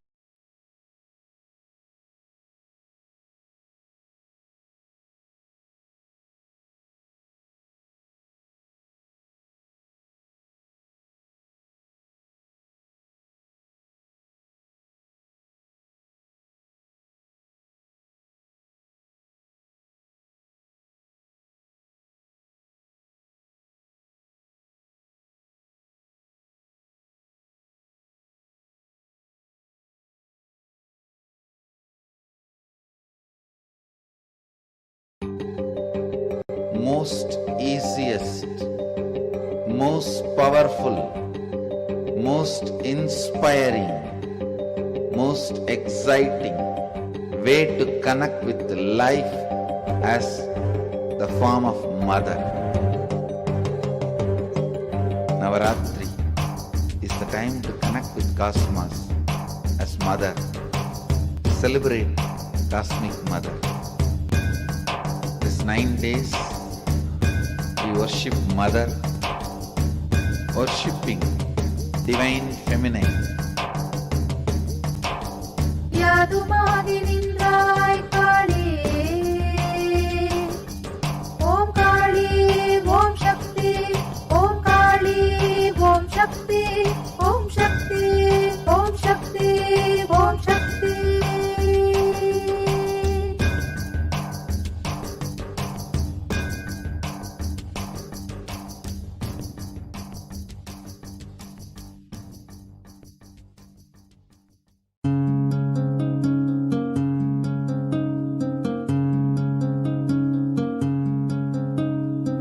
There are some gods, 9 unknown gods.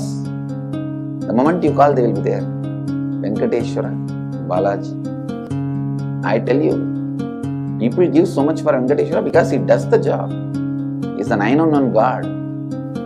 There's a village folk story where Venkateshwara borrows from Kubera for his marriage and he is still paying the debt. Venkateshwara takes the responsibility of reserve to reserve. This whole story, beautiful story of Venkateshwara is an amazing concept. He is making Yaksha into Lakshmi. He is making the reserve to reserve. It's an amazing truth.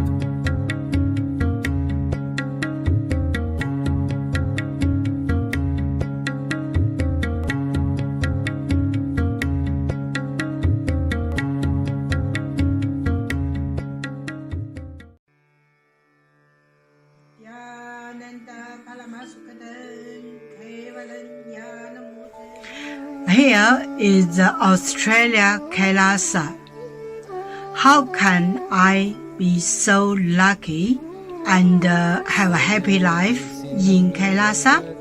It's a long story. My name is Chi. My guru is His Divine Holiness Bhagwan Nithyananda Paramashivam. Since I was very little, I already wonder what life for. I really want to know the result, the reason. A long time ago, I think if I earn enough money, happy person, but money didn't give me happy. Then I tried to get the happy life in romantic love.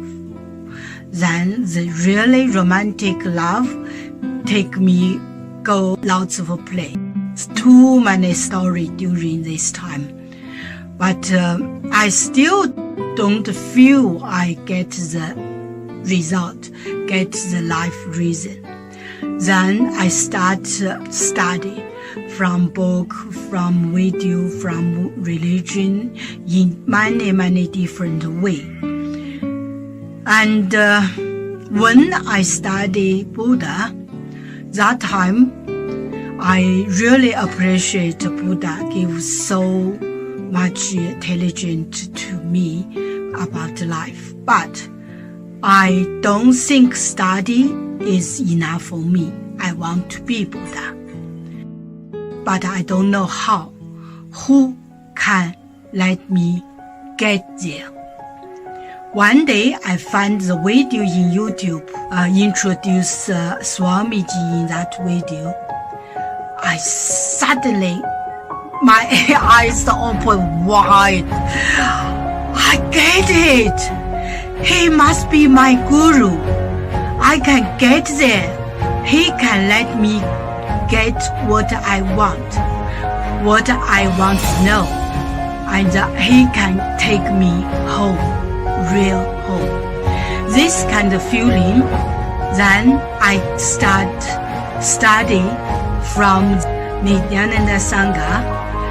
One day, Swamiji Satsang said he need people devote land, home, money to build up a Kailasa.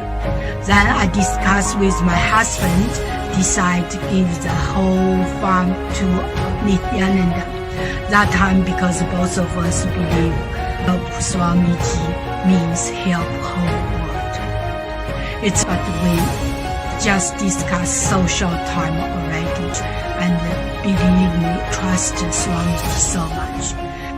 Soon here will be big temple, Gurukul, good library. Introduce this my story to you, just me. Don't give up any chance to be founding father of Kailasa. It's the thing you can do in your life.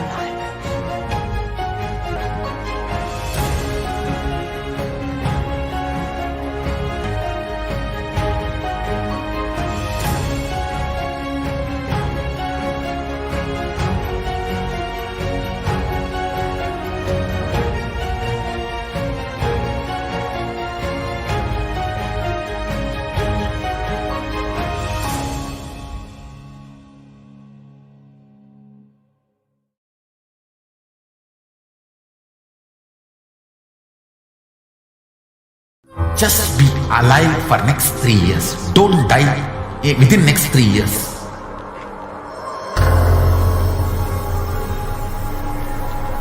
Just don't die within next 3 years. Be alive, somehow die. I'm working sincerely. I will reach you somehow. Somehow I will reach you. It's my commitment to humanity.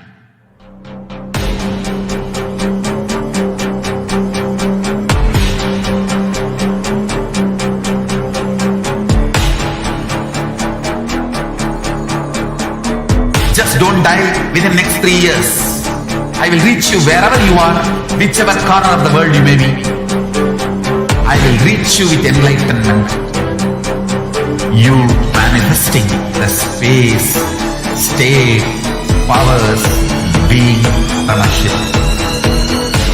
It is possible, and it is possible for you.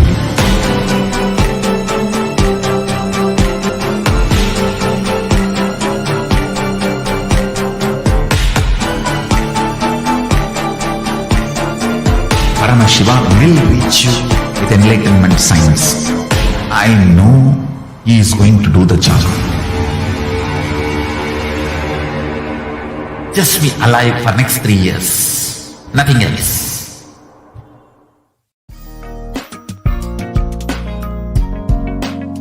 We get you health. We get you ability to build beautiful relationships in your life. We get you direct spiritual support, and we make sure you become wealthy.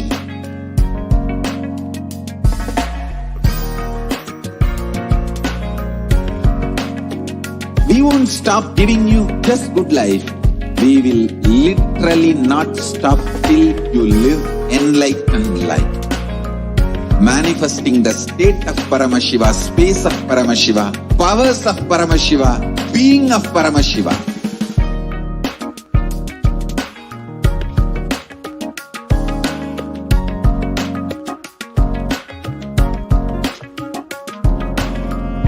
Whole world should become Ekailashians.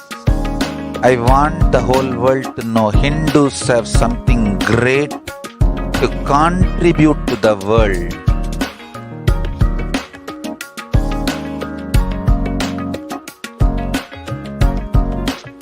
We have something great to contribute to the world.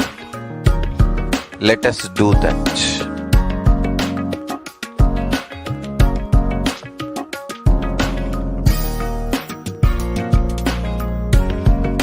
E-Kailasa is proper customized spiritual service helping you to identify your root patterns of suffering. We have perfected the science of helping every individual from every cultural, religious, nationality background.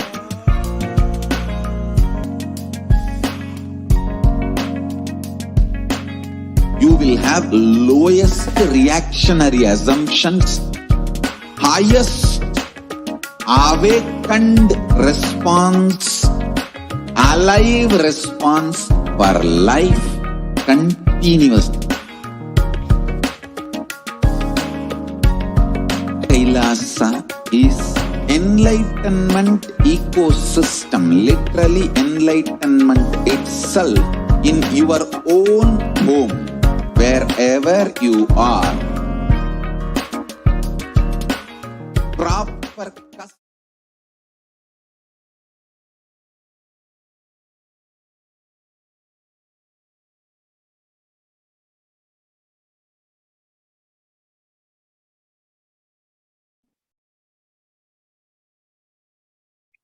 Nithyananda, and welcome back to this segment where we'll be learning about the various offerings that we can make to Devi Parashakti as an expression of our love, gratitude, and devotion.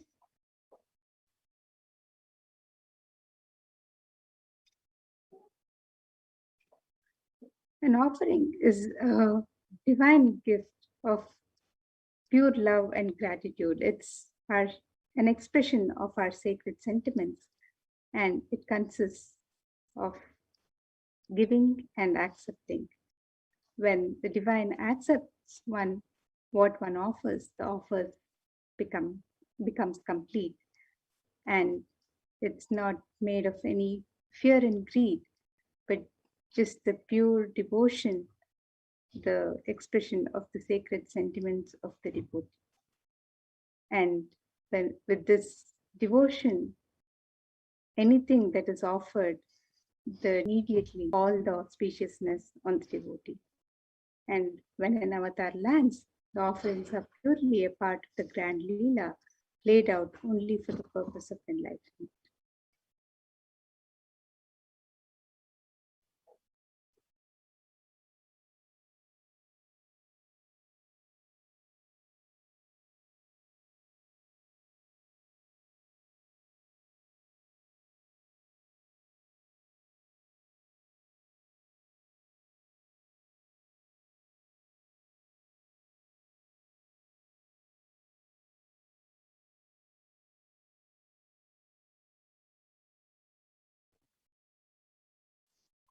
So now let us see grace and compassion.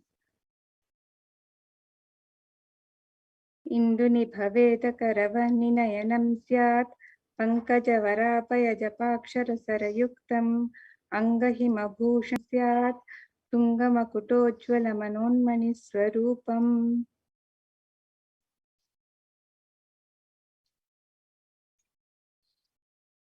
And the meaning of this verse: a moon-like face holding the Veda books on hand, jeweled ornaments in wonderful clothes and shining crown.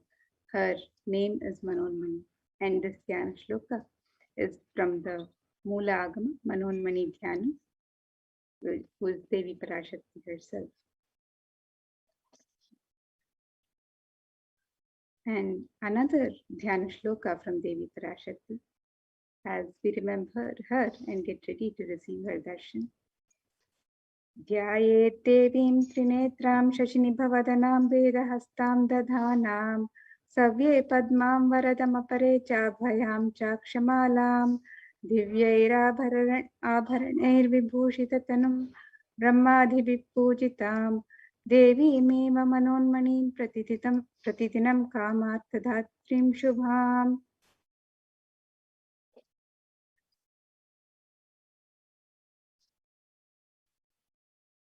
And the meaning of this verse: I meditate on Devi with 3 eyes, glowing like a moon, and holding the Veda, lotus, and gracing with blessing and gracing hands. She is wearing beautiful ornaments. She is worshipped by Brahma and other many gods, and showers auspicious boons for all actions every day. In all of the gifts that we offer to the divine, in all of the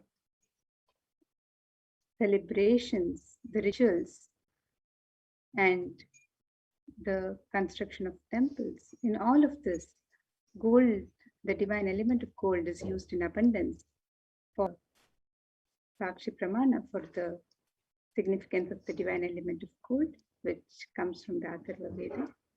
This verse says, Tredhajutam janmanedam hiranyam agnerekam priyatamam bhabuva somasyaikyam insitasya parapatata apamekam veda samreta ahutatte hiranyam trividastvai vishe.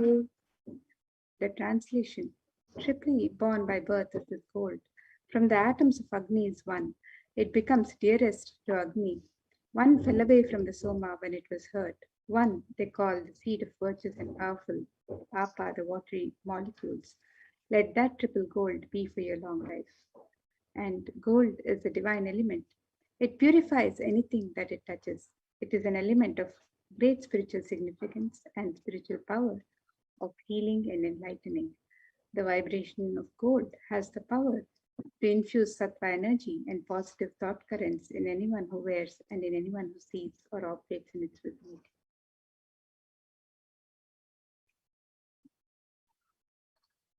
Gold is present in all the scriptures, Agamas, Vedas, Shrutis, Smritis, Itihasas, and Puranas. In all Hindu scriptures, it is abundantly displayed that gold is the most auspicious and purest metal which purifies our being. In the Hindu civilization, every gold exchanged in gold. Ritual feasts were offered in gold bricks. Threatening illnesses, gold was offered as a ritual. Streets would have huge columns and archways made of gold. Horses and cows were banks of rivers of gold. The Indus River was called Hiranmaya, the river of gold in Rigveda. The river Saraswati was called Hiranyavartini in Atharva Veda. Gold is the supreme element for offering gifts to the ones you love and revere. Temples are constructed and paved in gold.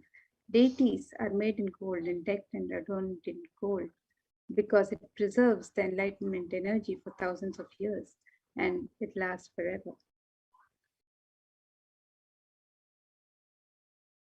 So let us see the various offerings that one can offer to Devi Parashakti today as we get ready to receive her darshan. And Devi is described as Bhakti Priya. Let us see this verse which describes Devi Parashakti's love for true devotion.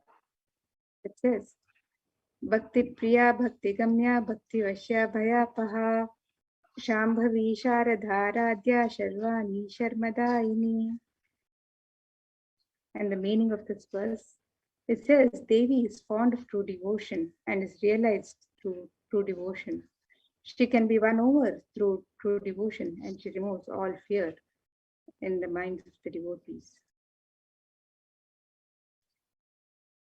If there is any fear in the minds of the devotee, Devi should remove that fear.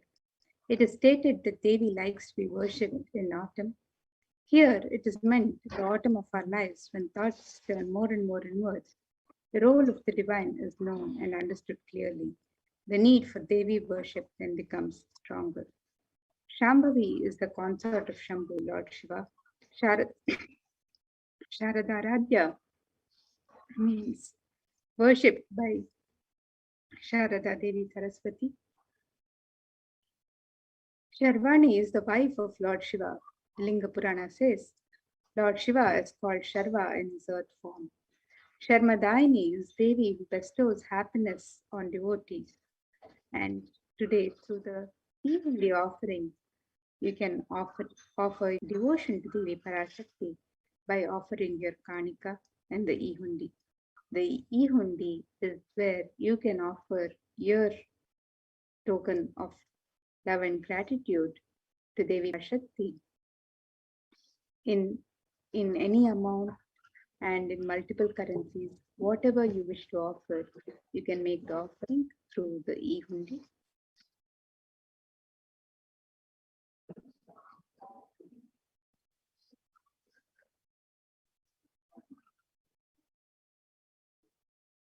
And the next offering to Devi Parashakti is the Sankalpa chanting, the offering of conscious resolution. It is said that when one makes a conscious resolution to the divine answers all prayers asked and unasked. So let us see this word from Devi Mahatmyam, chapter 12, verse 34, which describes the power of Sankalpa. And this verse is, Tayai tanmohyate vishwam shaiva vishwam prasuyate saya chittacha vijanam pushtarudhim prayaschati. The meaning of this verse, the goddess enchants this universe and she herself gives birth to this universe. That goddess, being prayed without interest in anything, gives that knowledge and gives wealth in the materialistic sense.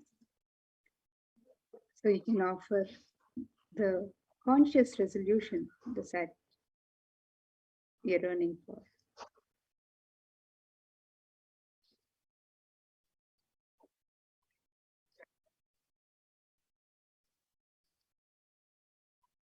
And next, we have the offering of the Sahasranama Swarnakasu, the offering of the pure gold coin inscribed with one of the 1008 names of Devi Parashakti. Devi is described as Prita in the Lalita Sahasranama. She who of her various names. And you can make this offering of pure gold coins. You can make this offering and receive the blessings to imbibe the Ananta Kalyana Gunas, the divine qualities of Devi Parashakti herself.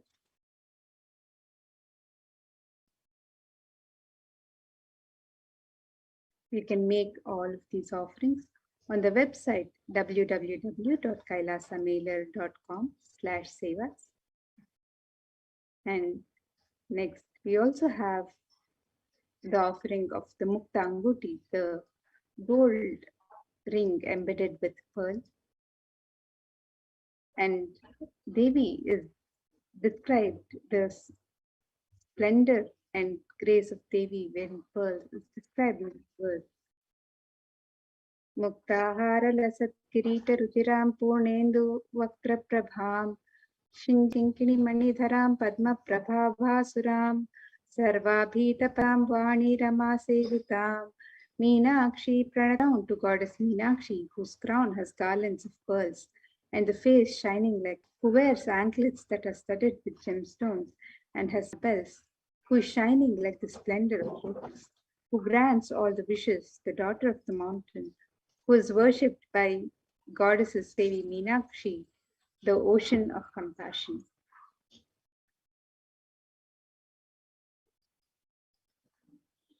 And you can offer the pearl finger ring to Devi Parashakti today and be showered by her compassion and pure love in all your business endeavors.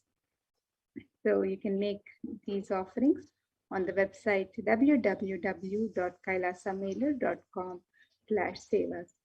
And the pearl finger ring can also be offered in 3 different sizes of $251, $501, and $750.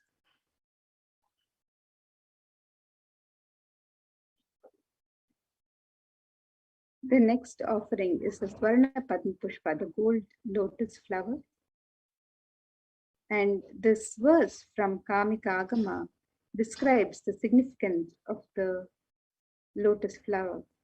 It says, Ashtavidyeshwaropeta kumbha varana samyutam sarve sasutra vastradya hema pankajabhushitaha sapidannassa kurachascha pakva bilva palaprabha snapanadhyaya samsiddha pramanena samanvitaha.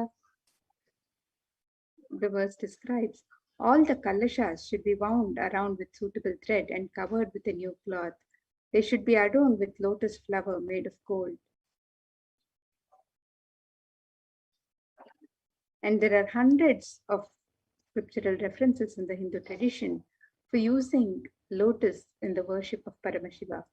Almost everything in the worship of the ultimate involves the consecration of deities of worship or meditating on the mudras and asanas used during worship, and involves lotus flower, the lotus leaf, lotus pericarp, lotus petals. The lotus is the divine flower in the Hindu tradition. The Shakti of Paramashiva is also called as lotus. The face of the Paramashiva Linga is the lotus. The disciple of Paramashiva is also considered as bloom. And you can offer the gold lotus any size and being of Devi Parashakti in your inner space amidst any and every adverse situations in life.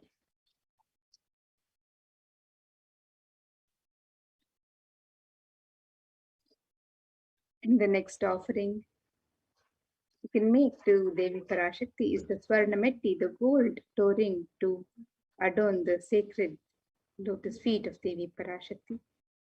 And this verse describes the beauty of Devi Parashakti. The meaning of this verse: you whose brightness from the toenails destroy the darkness of ignorance from the minds of your devotees who prostrate at your feet. You whose brightness from your 2 feet overpowers that of even the lotus flower. And you can offer the touring to Devi Parashakti to adorn her sacred feet in constant gratitude for receiving her blessings in even the most difficult aspects of your life.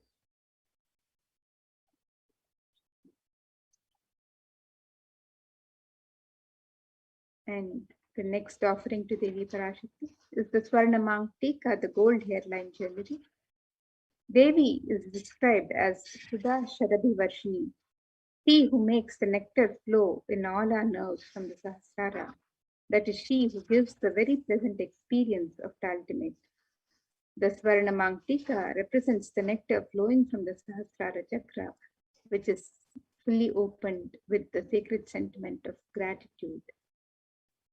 And you can make the offering of the Swarnamang Tika and receive the blessings of achieving the blissful state of gratitude and phase of complete completion. So you can make this offering and all the offerings to Devi Parashakti on the website www.kailasamailer.com/sevas.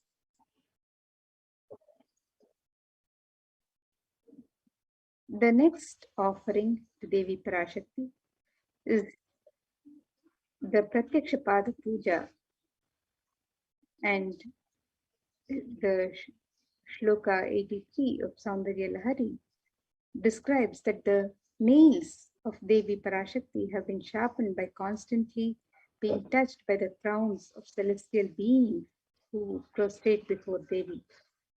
Tamoguna is the darkness, and in the stotram, tamas is indicative of the ignorance in the minds of devotees.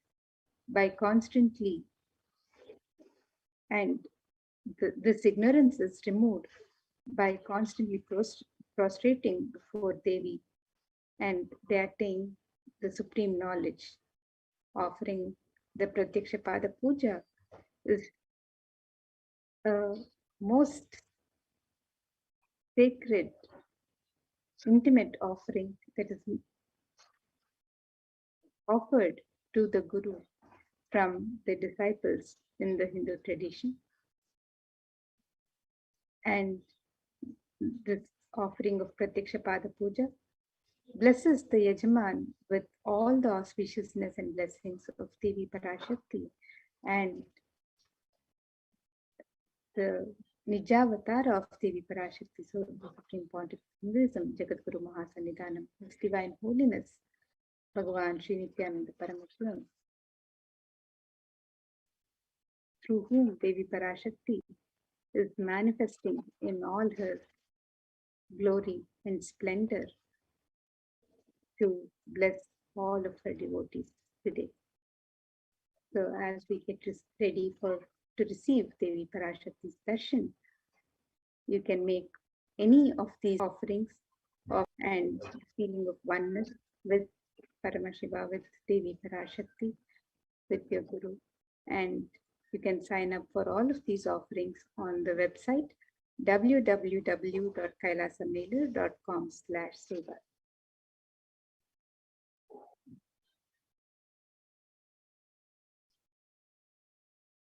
The next offering to Devi Parashakti is the Vastra Seva, the offering of the sacred cloth. And traditionally, the sacred cloth is offered as a prayer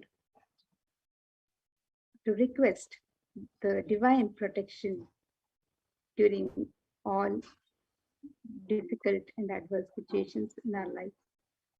So you can make this offering to Devi Parashakti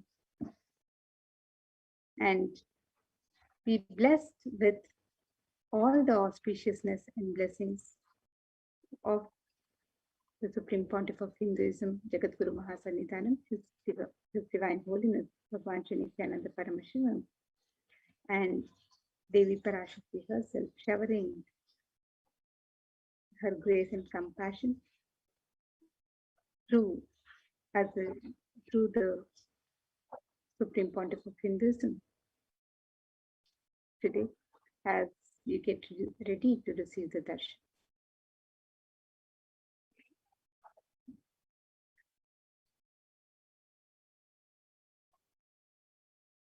So here's a summary of the various offerings that are available for you to express your gratitude and devotion on the website www.kailasamailer.com/sevas.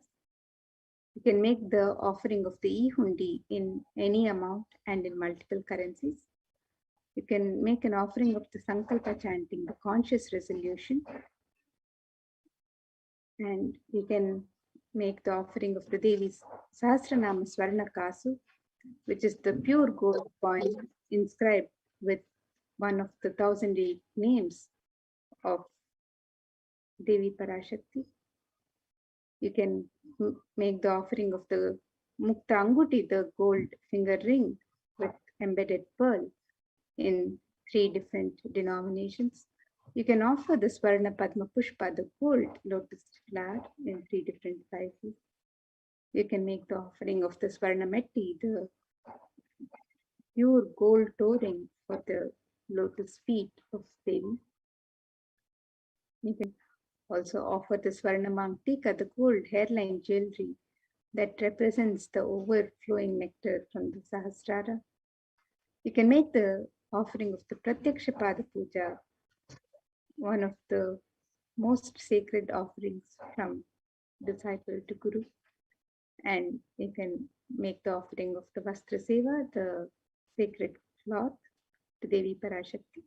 And all of these offerings are made available on the website www.kailasamailer.com/seva, and you can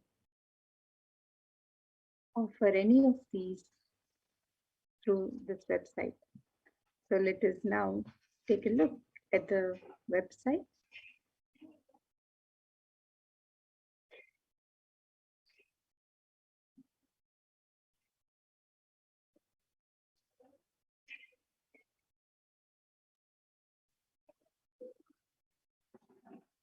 You can see the website here, www.kailasamailer.com/seva.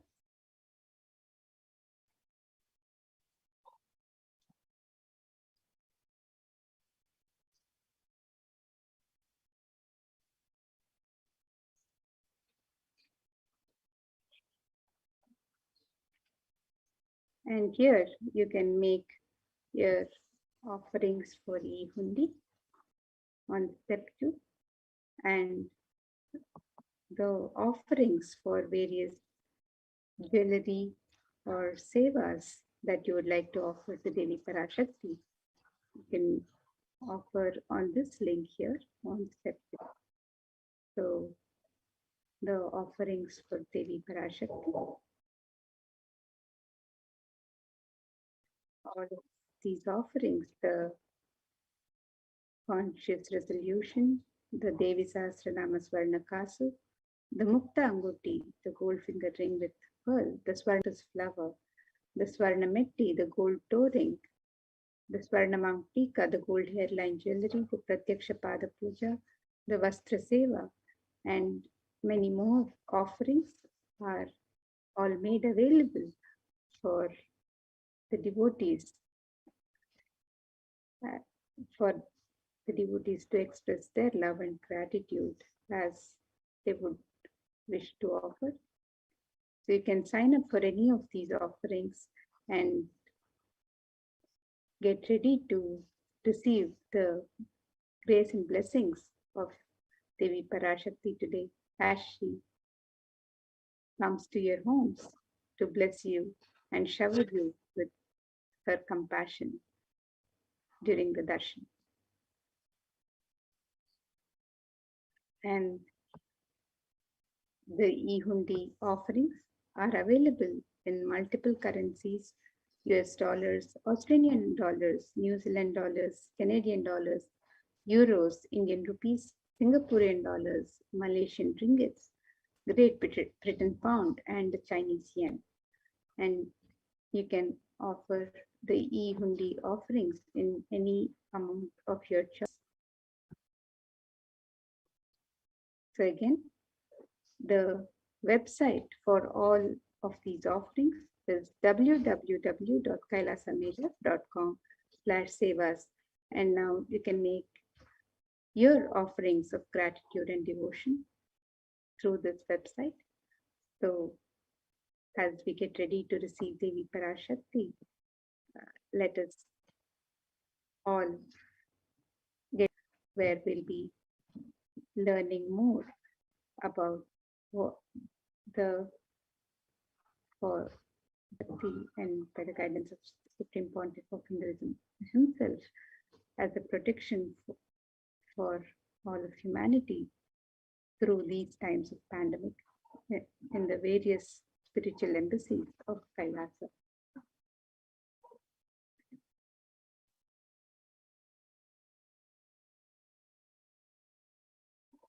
So we'll get ready for the next segment.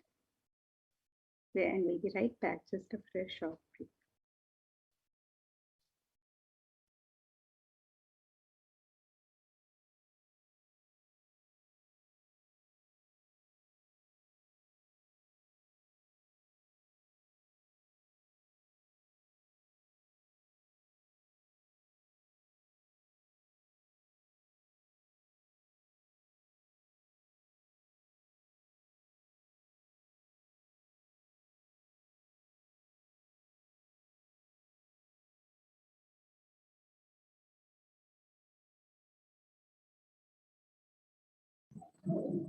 Yes, Nithyanandam, everyone.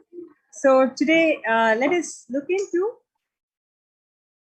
the COVID care protection centers in the de facto spiritual embassies of Kailasa.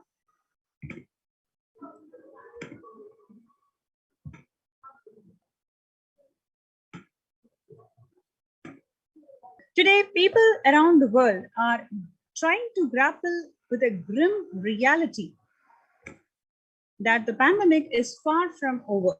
The aftermath of current calamity promises to be more devastating. The greatest economies of the world are facing disastrous view of each other in deep mistrust. COVID-19 has elbowed all of other COVID-19 variants. Less than 1% of each of the alpha, beta, and gamma strains are currently circulating. It is really predominantly Delta around the world.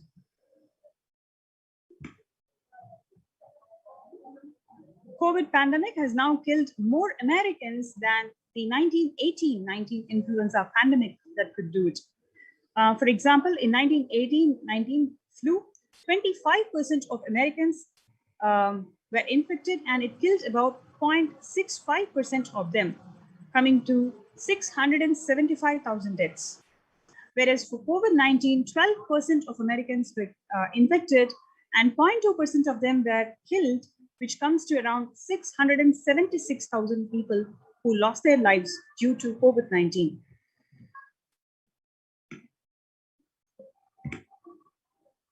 People infected with alpha variant exhales 100 times more viruses into air than the original COVID strain itself. The University of Maryland researchers suggested the need for better ventilation and tight-fitting masks, in addition to widespread vaccination to help stop the spread of the virus. So the study has concluded that 6 feet distance may really not be enough to prevent the viral transmission indoors, which means it's practically impossible for people who are living in urban, because more than 6 feet distance, if it's not enough to prevent the viral transmission indoors. COVID-19 Delta variant still more concerning, says the World Health Organization experts.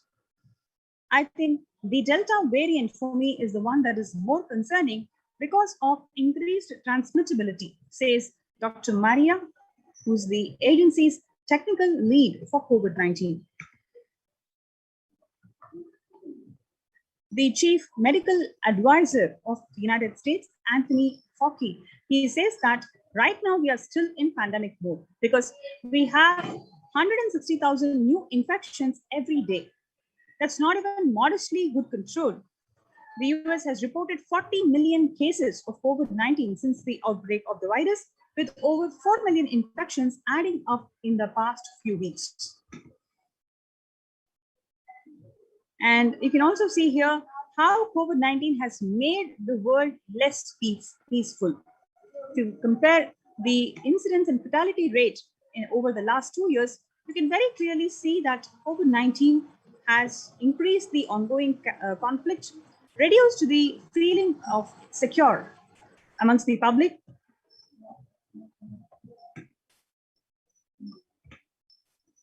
The younger adults, especially from the age 18 to 24, they are more likely to report the symptoms of anxiety or the depressive disorder during the COVID-19 pandemic.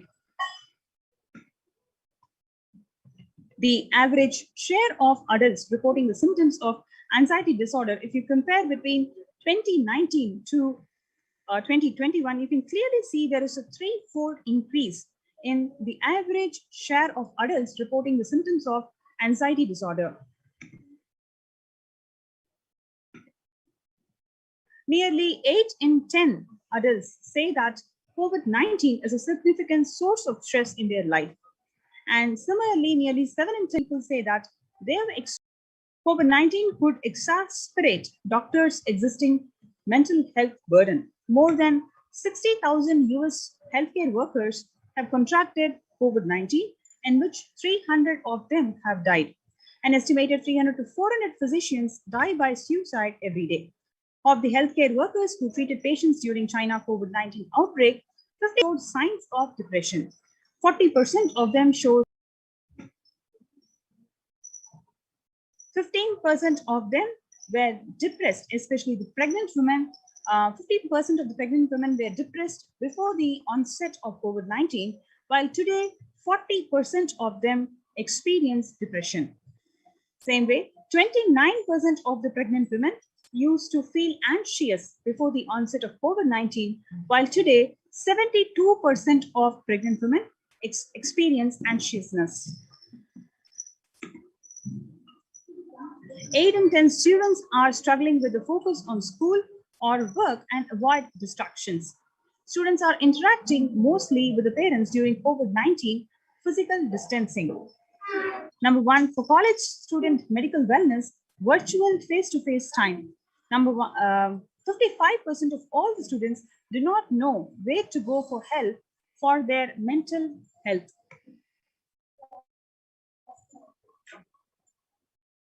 Understanding the pandemic's impact on the working women.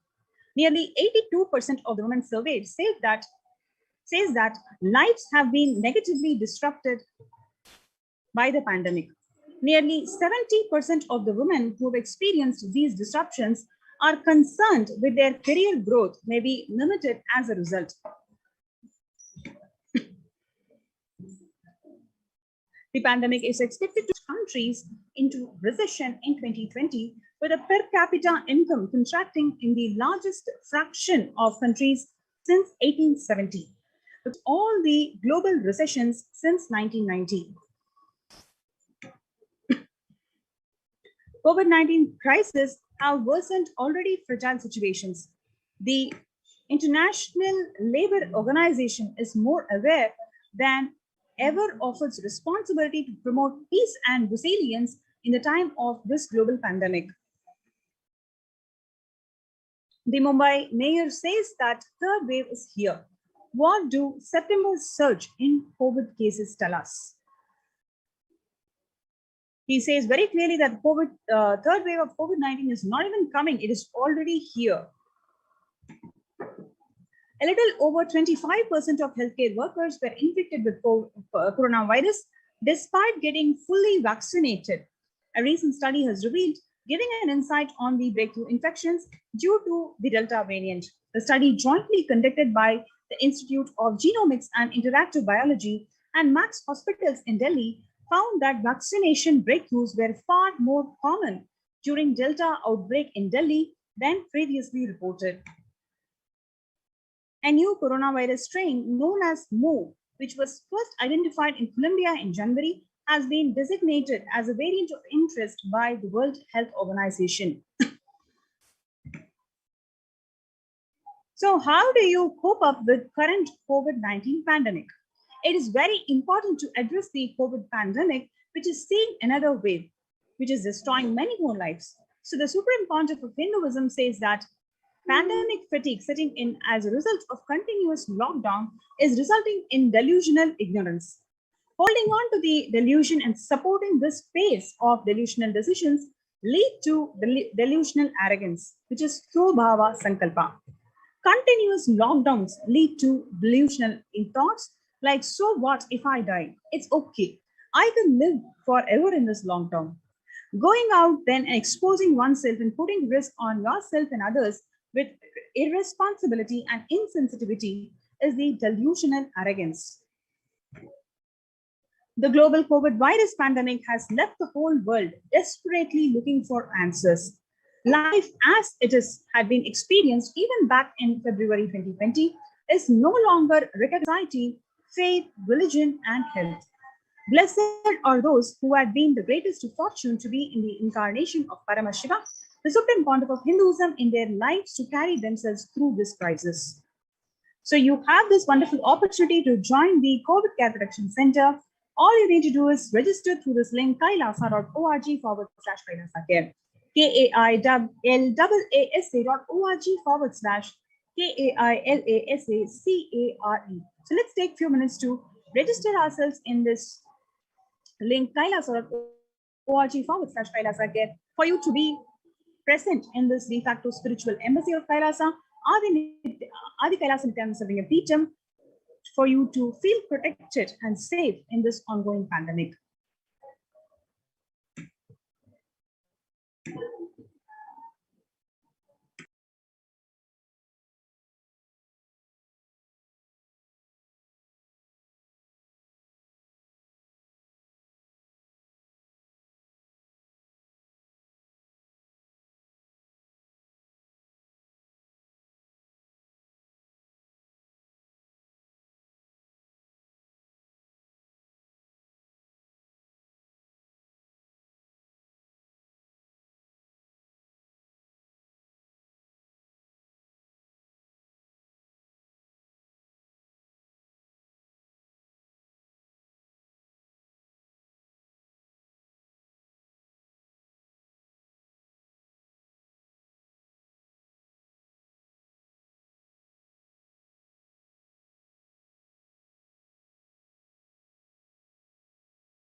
Now, making peace with nature is possible only if we start now making peace with the nature.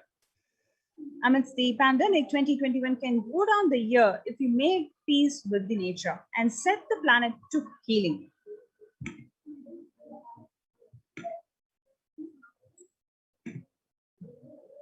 Health and peace are interrelated.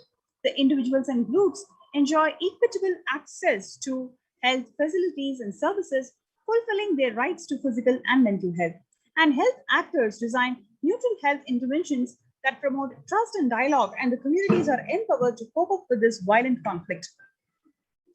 That is, if that happens, then the health coverage is more universal.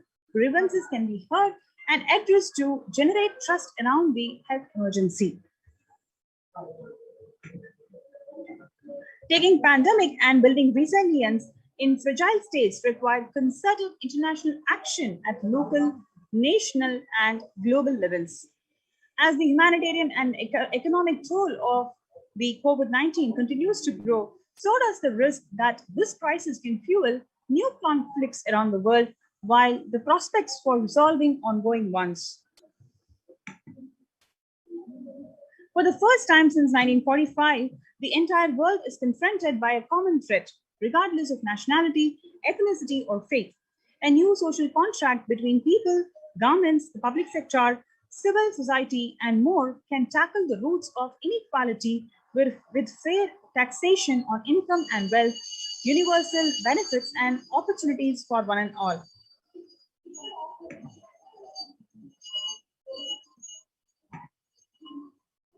Yoga is a practice that can be relevant to all the ages, relevant to all the cultures, irrespective of what socio-economic status people represent. It can be used to unite our complex and difficult world to promote not only healthy lifestyle, but to promote peace and security in the world. Our contemporary world is showing no signs of decline in the intensity of violent conflicts, crimes, displacement, and prevalence of a continued state of tension in many regions of the world. Which have been on rise even before the COVID-19 have only prolonged the violent conflict, making it very difficult for the policymakers to come together and resolve their differences peacefully and amicably. The last decade witnessed the highest number of people internally displaced because of conflict and violence. Now let us look into the concept of Hinduism. He shares that when an individual goes through a spiritual bliss, he manifests a beautiful, peaceful life for him and everyone around him. If he is powerful enough, he moves the whole city and manifests peace. He is more powerful, he moves the whole village or the whole country itself.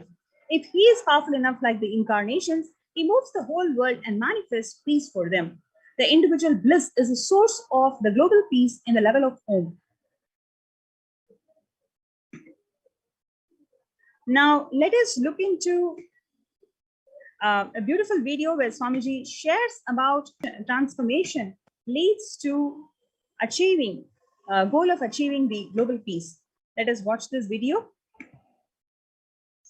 Social answer means I'll tell, oh, you should all work. You should all say that it will stop the war and all these things. This is the social answer. Nonsense. If you want the honest answer, I tell you, simply transform yourself. You can't do anything. If at all you can do, you would have done it. Be honest. If you can do, you would have done it. You are raising this question because you are not able to do. Am I right? So let us be very clear. Let us be honest. We are not able to do socially. That's the truth. That's the reason you are sitting here and raising the question. I tell you, understand few important things. There are a lot more attached to this question. There are many things which is attached to this question.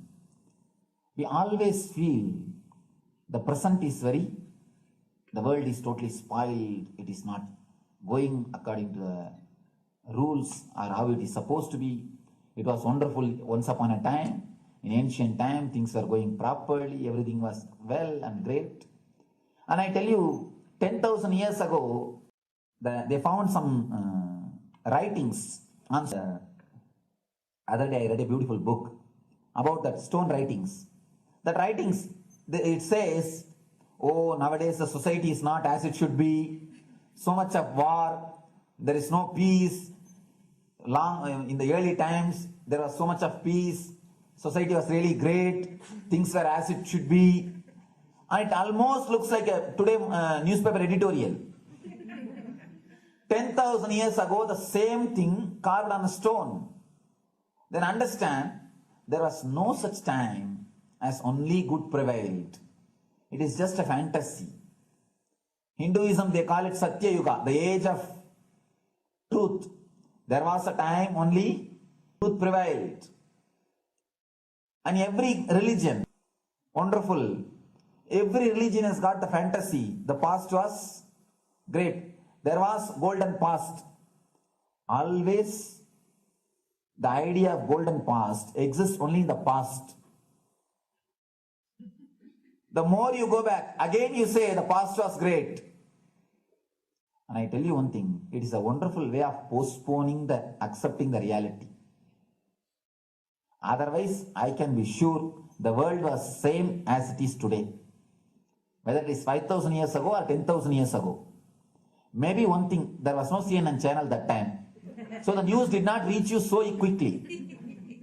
That's all. The news did not reach you so quickly. That may be the only difference. But otherwise, I can be sure the good and the bad was equal. Good and the bad was equal. The same amount of wars were there. All the other things were there. If you read the Puranas, the mythological stories of India, you see enough of things. Enough of dirty things. I think sometimes I find little more. And if you read completely the Puranas or the Hindu scriptures, there are a lot of things much worse than modern day. The criminal activities or bad things or negative things, whatever you say, all this stuff. And never think only present day is corrupted or violent.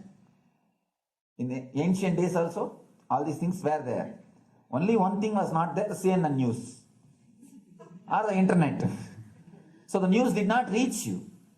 But otherwise I can tell you, enough the good and bad was there. It always will exist. It will exist.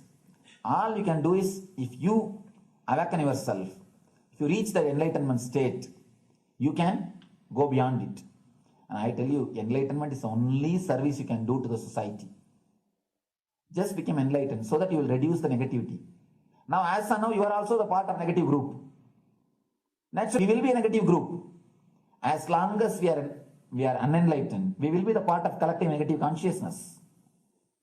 So if you become enlightened, at least you will reduce your weight. That's the only thing we can do. Nothing else can be done. So all I request you to do is just become enlightened. Realize that you are a lion. That's the only way to help yourself and the society. Otherwise, all revolutions, you see, all revolution again end up as one more tradition. In last 2000 years, 3000 wars have happened in the humanity. In 2000 years, 3000 wars. Human beings have not done anything except doing wars, except fighting. Everybody claims he wants to do revolution. He wants to spread peace. You see, every country claims their army is a defensive army. Then who is offending? Tell me. Every country says defensive army. Then who is offending? These are all just, games. The idea of peace is a pure game. Everybody wants to spread the peace according to them. They want peace. According to the day I was in the fight. He wants peace the way in which he wanted. Not the peace alone should survive. Something like that.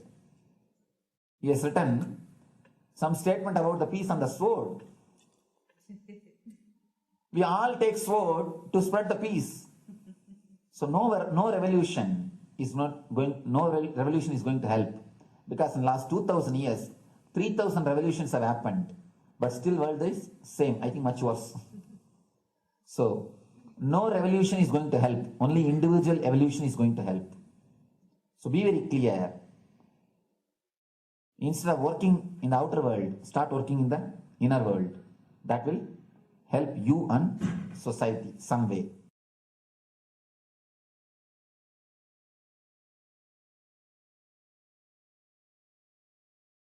Social answer means I'll tell, oh, you should all.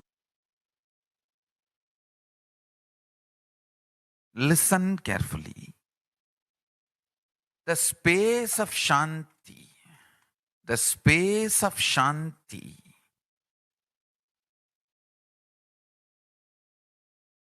is where Kailasa grows. Listen. It is in the peace-centered powerfulness is the breeding ground for Paramashivatva to manifest. Please understand. Like how pure mirror reflects everything, pure Shanti-based Shakti, peace-based powerfulness reflects Paramashiva. Paramashiva manifests in peace-based powerfulness. Please understand. Neither violence nor powerlessness. Powerlessness is weakness. Violence is abusive. Peace-centered powerfulness. Powerfulness-centered peace. All the Upanishads starts with peace, completes with peace. Shanti mantra. Starts with Shanti mantra, completed with Shanti mantra. Requirement for Paramashivatva to manifest. That is why people who don't want us to manifest Paramashivatva or power manifestation do not want to allow the peace in our life or do not want peace in our campus. Understand? But only if you are peaceful, which cannot be shaken even by the demons and devils and rakshasas, we can be in eternal peace. So, remember this very clearly.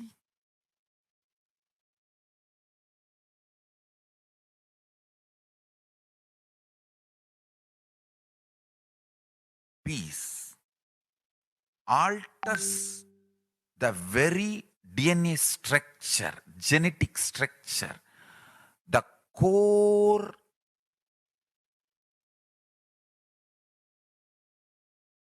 Anu Mahat structure. Understand? Anoraniyan Mahato Mahit that atom than Mahat. That Anoraniyan Mahato Mahiyan.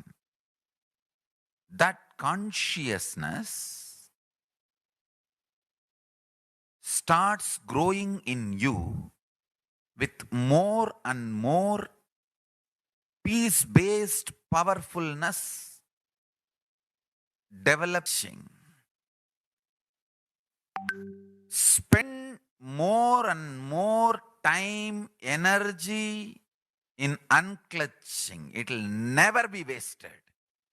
Time spent the most productive time for you in your life, because unclutching completely makes you altogether a different material. Understand? It makes your very biomemory, muscle memory, core structure, molecular structure, genetic structure, DNA flows. One, the pure conscious explosion. So totally 8 energy flow circuits exist in you. All the 8 explodes when you unclutch. Understand? Unclutching is the space of Sri Kailasa.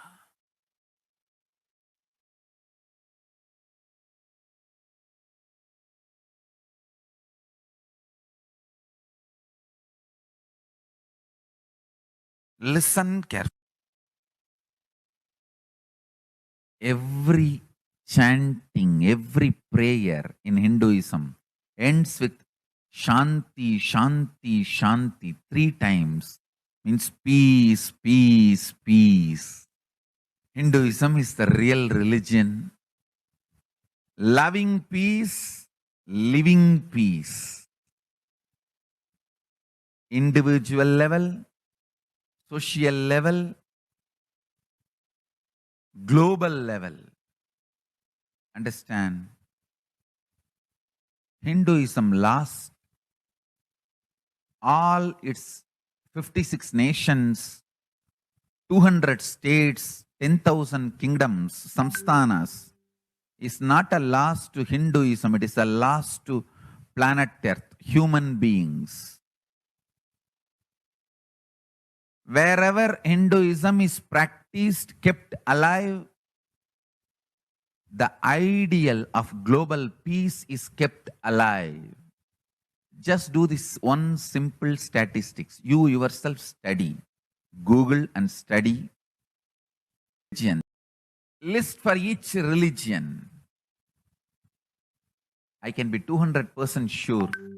You yourself will realize Hinduism is the most peace-loving and peace-living religion. neither conversion nor terrorism. Conversion nor terrorism. Being the supreme pontiff of the most peace living religion, I give you all my blessings on this International Peace Day. Understand, it is we Hindus need to keep the global peace as a living possibility, and we need to make this global peace as reality. Just talking about global peace only is the responsibility of the real living Hindu.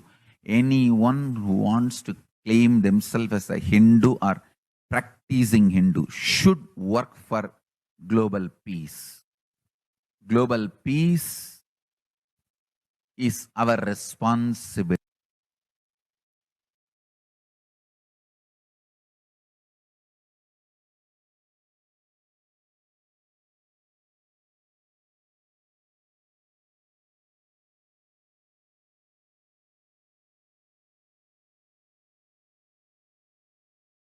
Hindus have the responsibility to bring global peace. So you can also challenge. See, if you are making a Hindu micronation, you can throw this challenge to each one, your friends, family, 10 people. Let them participate in the challenge and then let them send the challenge to others. So I welcome all the living and practicing Hindus to become founding fathers of Kailasa micronation in your countries. You can also make a challenge, like how they made ice bucket challenge and all that. We can make a challenge. You form Hindu micronation and claim, I am the founding father of the Hindu micronation Kailasa. And then you can invite your family, friends for a challenge. 11 people. You form and you challenge 11 people and they also form and they spread. So let us start spreading. This project is my message on this International Day of Peace. Let us start working for global peace instead of just talking. The work we do will talk for us. The talk we do will not work for us. This is the message. The work we do will talk for us. The talk we do will not work for us. Global peace is the responsibility of Hindus. We living, practicing Hindus, not only we should achieve the individual peace through unclutching yoga, meditation, we should also create an ecosystem where the global peace starts manifesting. This Kailasa Hindu micronation is the enlightenment ecosystem. I request every living practicing Hindu to manifest, do it. So the global peace can manifest from these Kailasa Hindu micronations all over the world.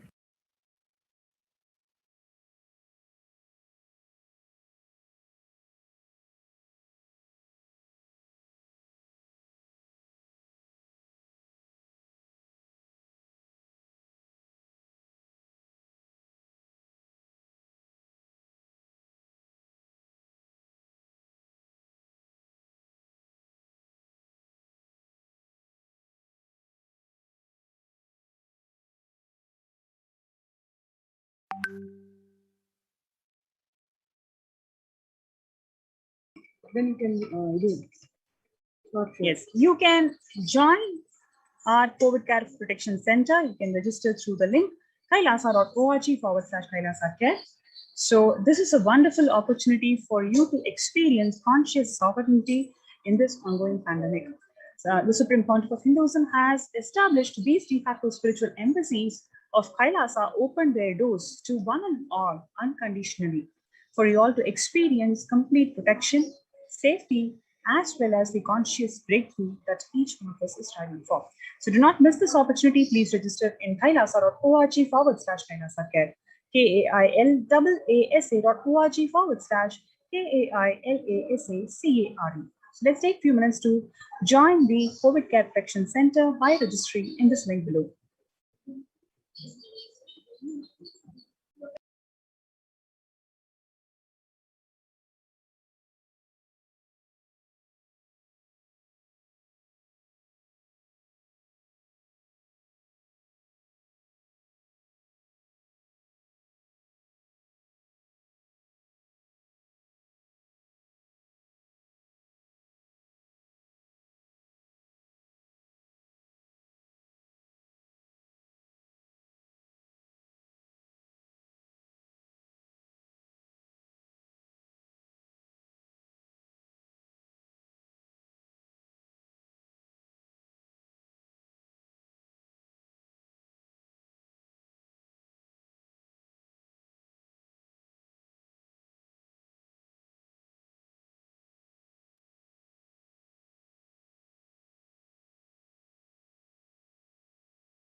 Nithyanandam. And now we'll move to the next segment, which is Kailasa's mission of global peace and conscious breakthrough, how the sovereign order of Kailasa, led by the Supreme Pontiff of Hinduism and the Nithyananda order of monks, nuns, and Hindu diaspora, are working for global peace and to give a superconscious breakthrough to humanity. It is the mission of the Supreme Pontiff of Hinduism to revive a conscious world where the global issues at the climatic, economic, social, health, and humanitarian levels cease to exist from their very root, turning the problems of poverty, hunger, violence, discrimination into powerful living through the experience of oneness.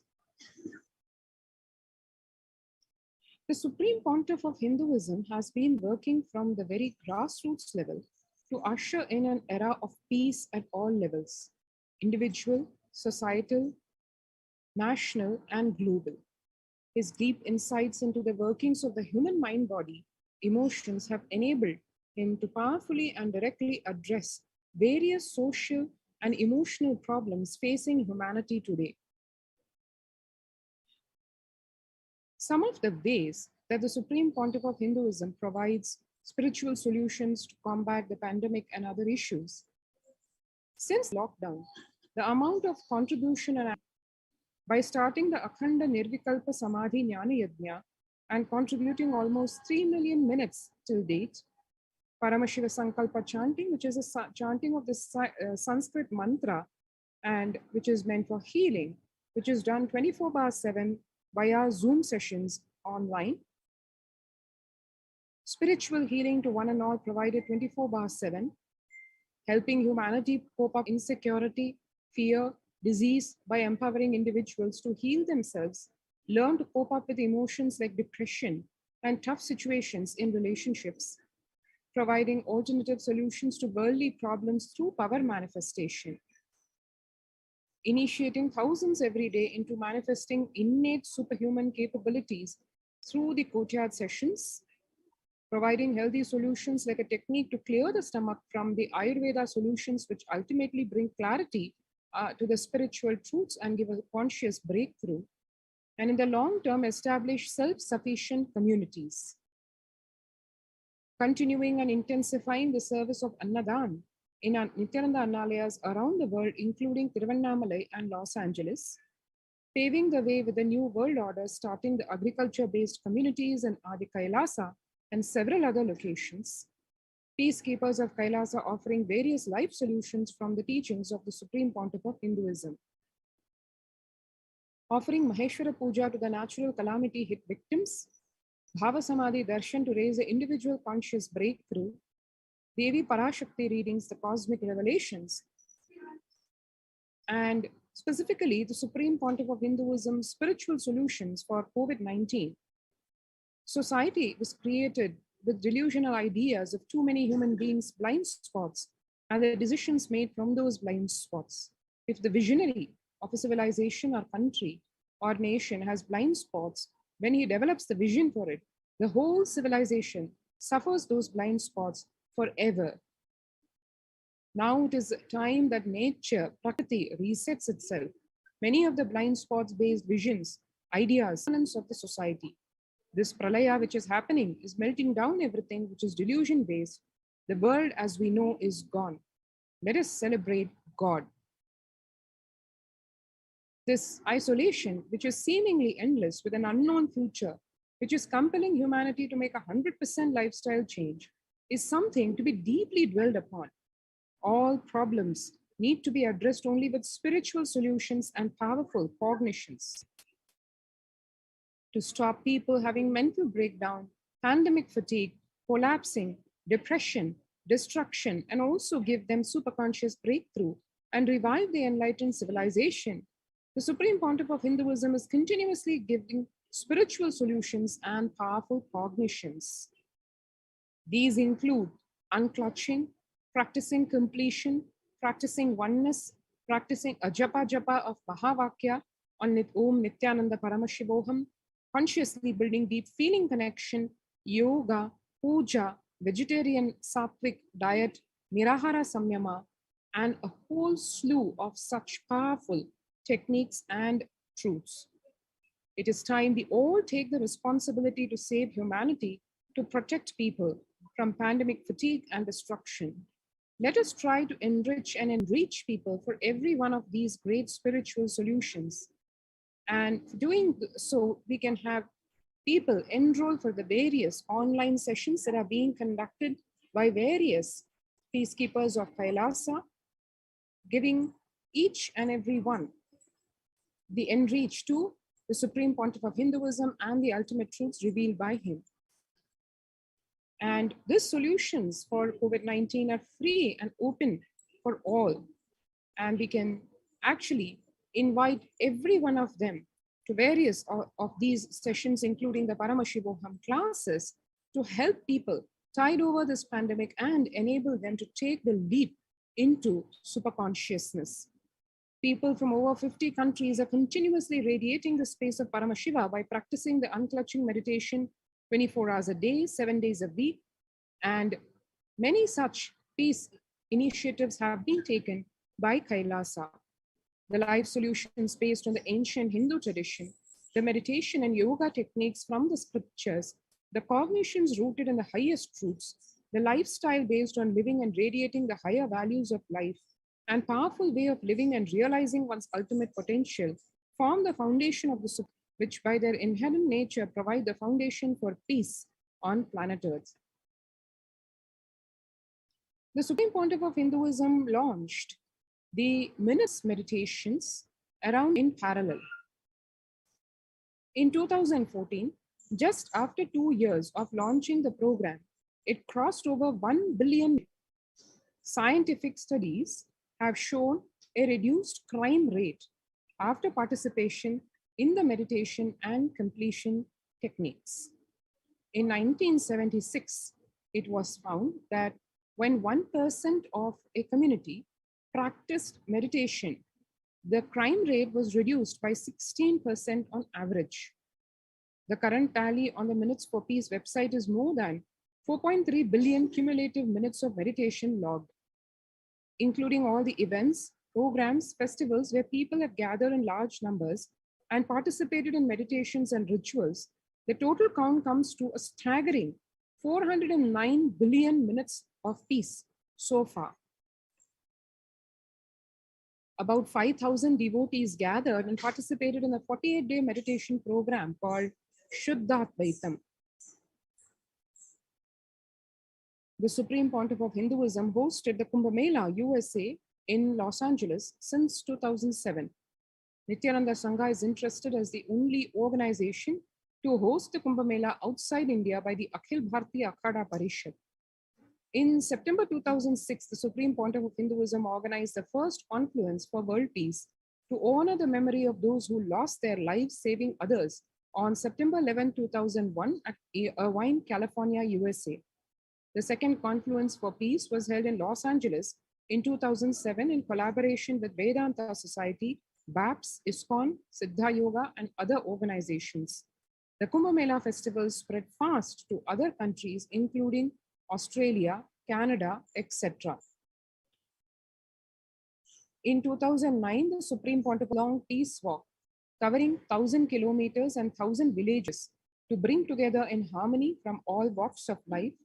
To promote Pontiff of Hinduism has conducted large-scale collective meditations on September 21st, International Peace Day, to raise the collective. Sannyas is our social responsibility. Let us save Hinduism and humanity. The Supreme Pontiff of Hinduism has revitalized the monastic tradition of sannyas by initiating hundreds of people into the Nithyananda monastic order. The all-renouncing monks contribute the best things and human civilization, living their life with the cognition life is for others.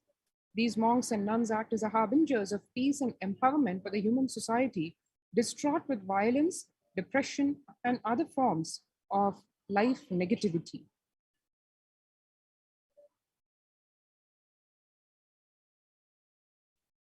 The Supreme Pontiff of Hinduism has also revived the ancient practice of embarking on pilgrimages, which are spiritual journeys, taking spiritual aspirants to high energy sacred spots like the Himalayas, Kailash, Varanasi, Angkor Wat, and various powerful temples of India. Even though prevalent in India, this practice is rapidly losing its original context, turning more into a recreational family vacation. Reviving the original spiritual context, Supreme Pontiff of Hinduism has made it possible for modern-day human beings to benefit from the spiritual energy present at these centers and accelerate their journey of spiritual evolution, hence ensuring individual and collective peace as a natural consequence. The four systems hold the key to ending world hunger is what the UN Environment Program says. The effects of the COVID-19 pandemic, the UN has noted a dramatic increase in world hunger. According to the state of food security and nutrition in the world, 1/10 of the global population, as many as 811 million people, were undernourished in 2020, an increase of 118 million from 2019. According to the EAT Lancet Commission, moving toward diets with a diversity of plant-based foods, low amounts of animal source foods, unsaturated rather than saturated fats, and limited amounts of refined grains, highly processed foods, and added sugars could prevent between 19 and 24% of all adult deaths each year. Red Home, launched by the Supreme Pontiff of Hinduism, Bhagwan Nithyananda Paramashivam. Through Annalayas, that is food donation centers, the de facto spiritual embassies of Kailasa worldwide, under the guidance of the Supreme Pontiff of Hinduism, have served over 2 million organic, sattvic, vegetarian meals so far. Giving free food to all the citizens is the economic policy of Kailasa, deriving the reference from Vedas and Agamas. Recently, the humanitarian initiative launched by the Supreme Pontiff of Hinduism is centers in India, where the monastery campuses have a quarantine facility to safeguard the inmates against any possible point of contact with the outer world. The Supreme Pontiff of Hinduism has opened this service free to all people, regardless of any differences in age, gender, caste, creed, ethnicity, color, or socioeconomic status. Food, shelter, internet, and all basic facilities, including medical care, are provided at these COVID care centers, free of cost and for an indefinite time. The outcome has been a splendid zero infection rate so far among the participants, a feat not achieved anywhere else in the world, let alone in India. This response model of handling the COVID-19 pandemic at a community level, along with guidelines and recommendations for governments, has been recognized and accepted by the United Nations as well. One can see here the COVID care center participants enjoying life at one of the de facto spiritual embassies of Kailasa, which is at Adi Kailasa in Bangalore, enjoying a healthy, blissful, and spiritual lifestyle in the multi-layered protection, enjoying a stress-free time following temple seva, paraseva, and celebrating festivals. The Varalakshmi Puja at Adi Kailasa, and the female devotees offering puja to Goddess Lakshmi and listening to the Mahima. And Ganesha Brahmotsavam celebrated with a lot of fervor and enthusiasm, including modeling Ganesha, making the Ganesha. And for experiencing all this, the COVID-19 pandemic, which is consuming practically everyone in the outer world, you can register now through the link https://kailasa.org/kailasacare. So let's take a few minutes now to register ourselves for the COVID Care Protection Center by logging in to this link and registering ourselves.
And now let's move into the next segment, which is the revival of the temple science and the ecosystems based on this temple science.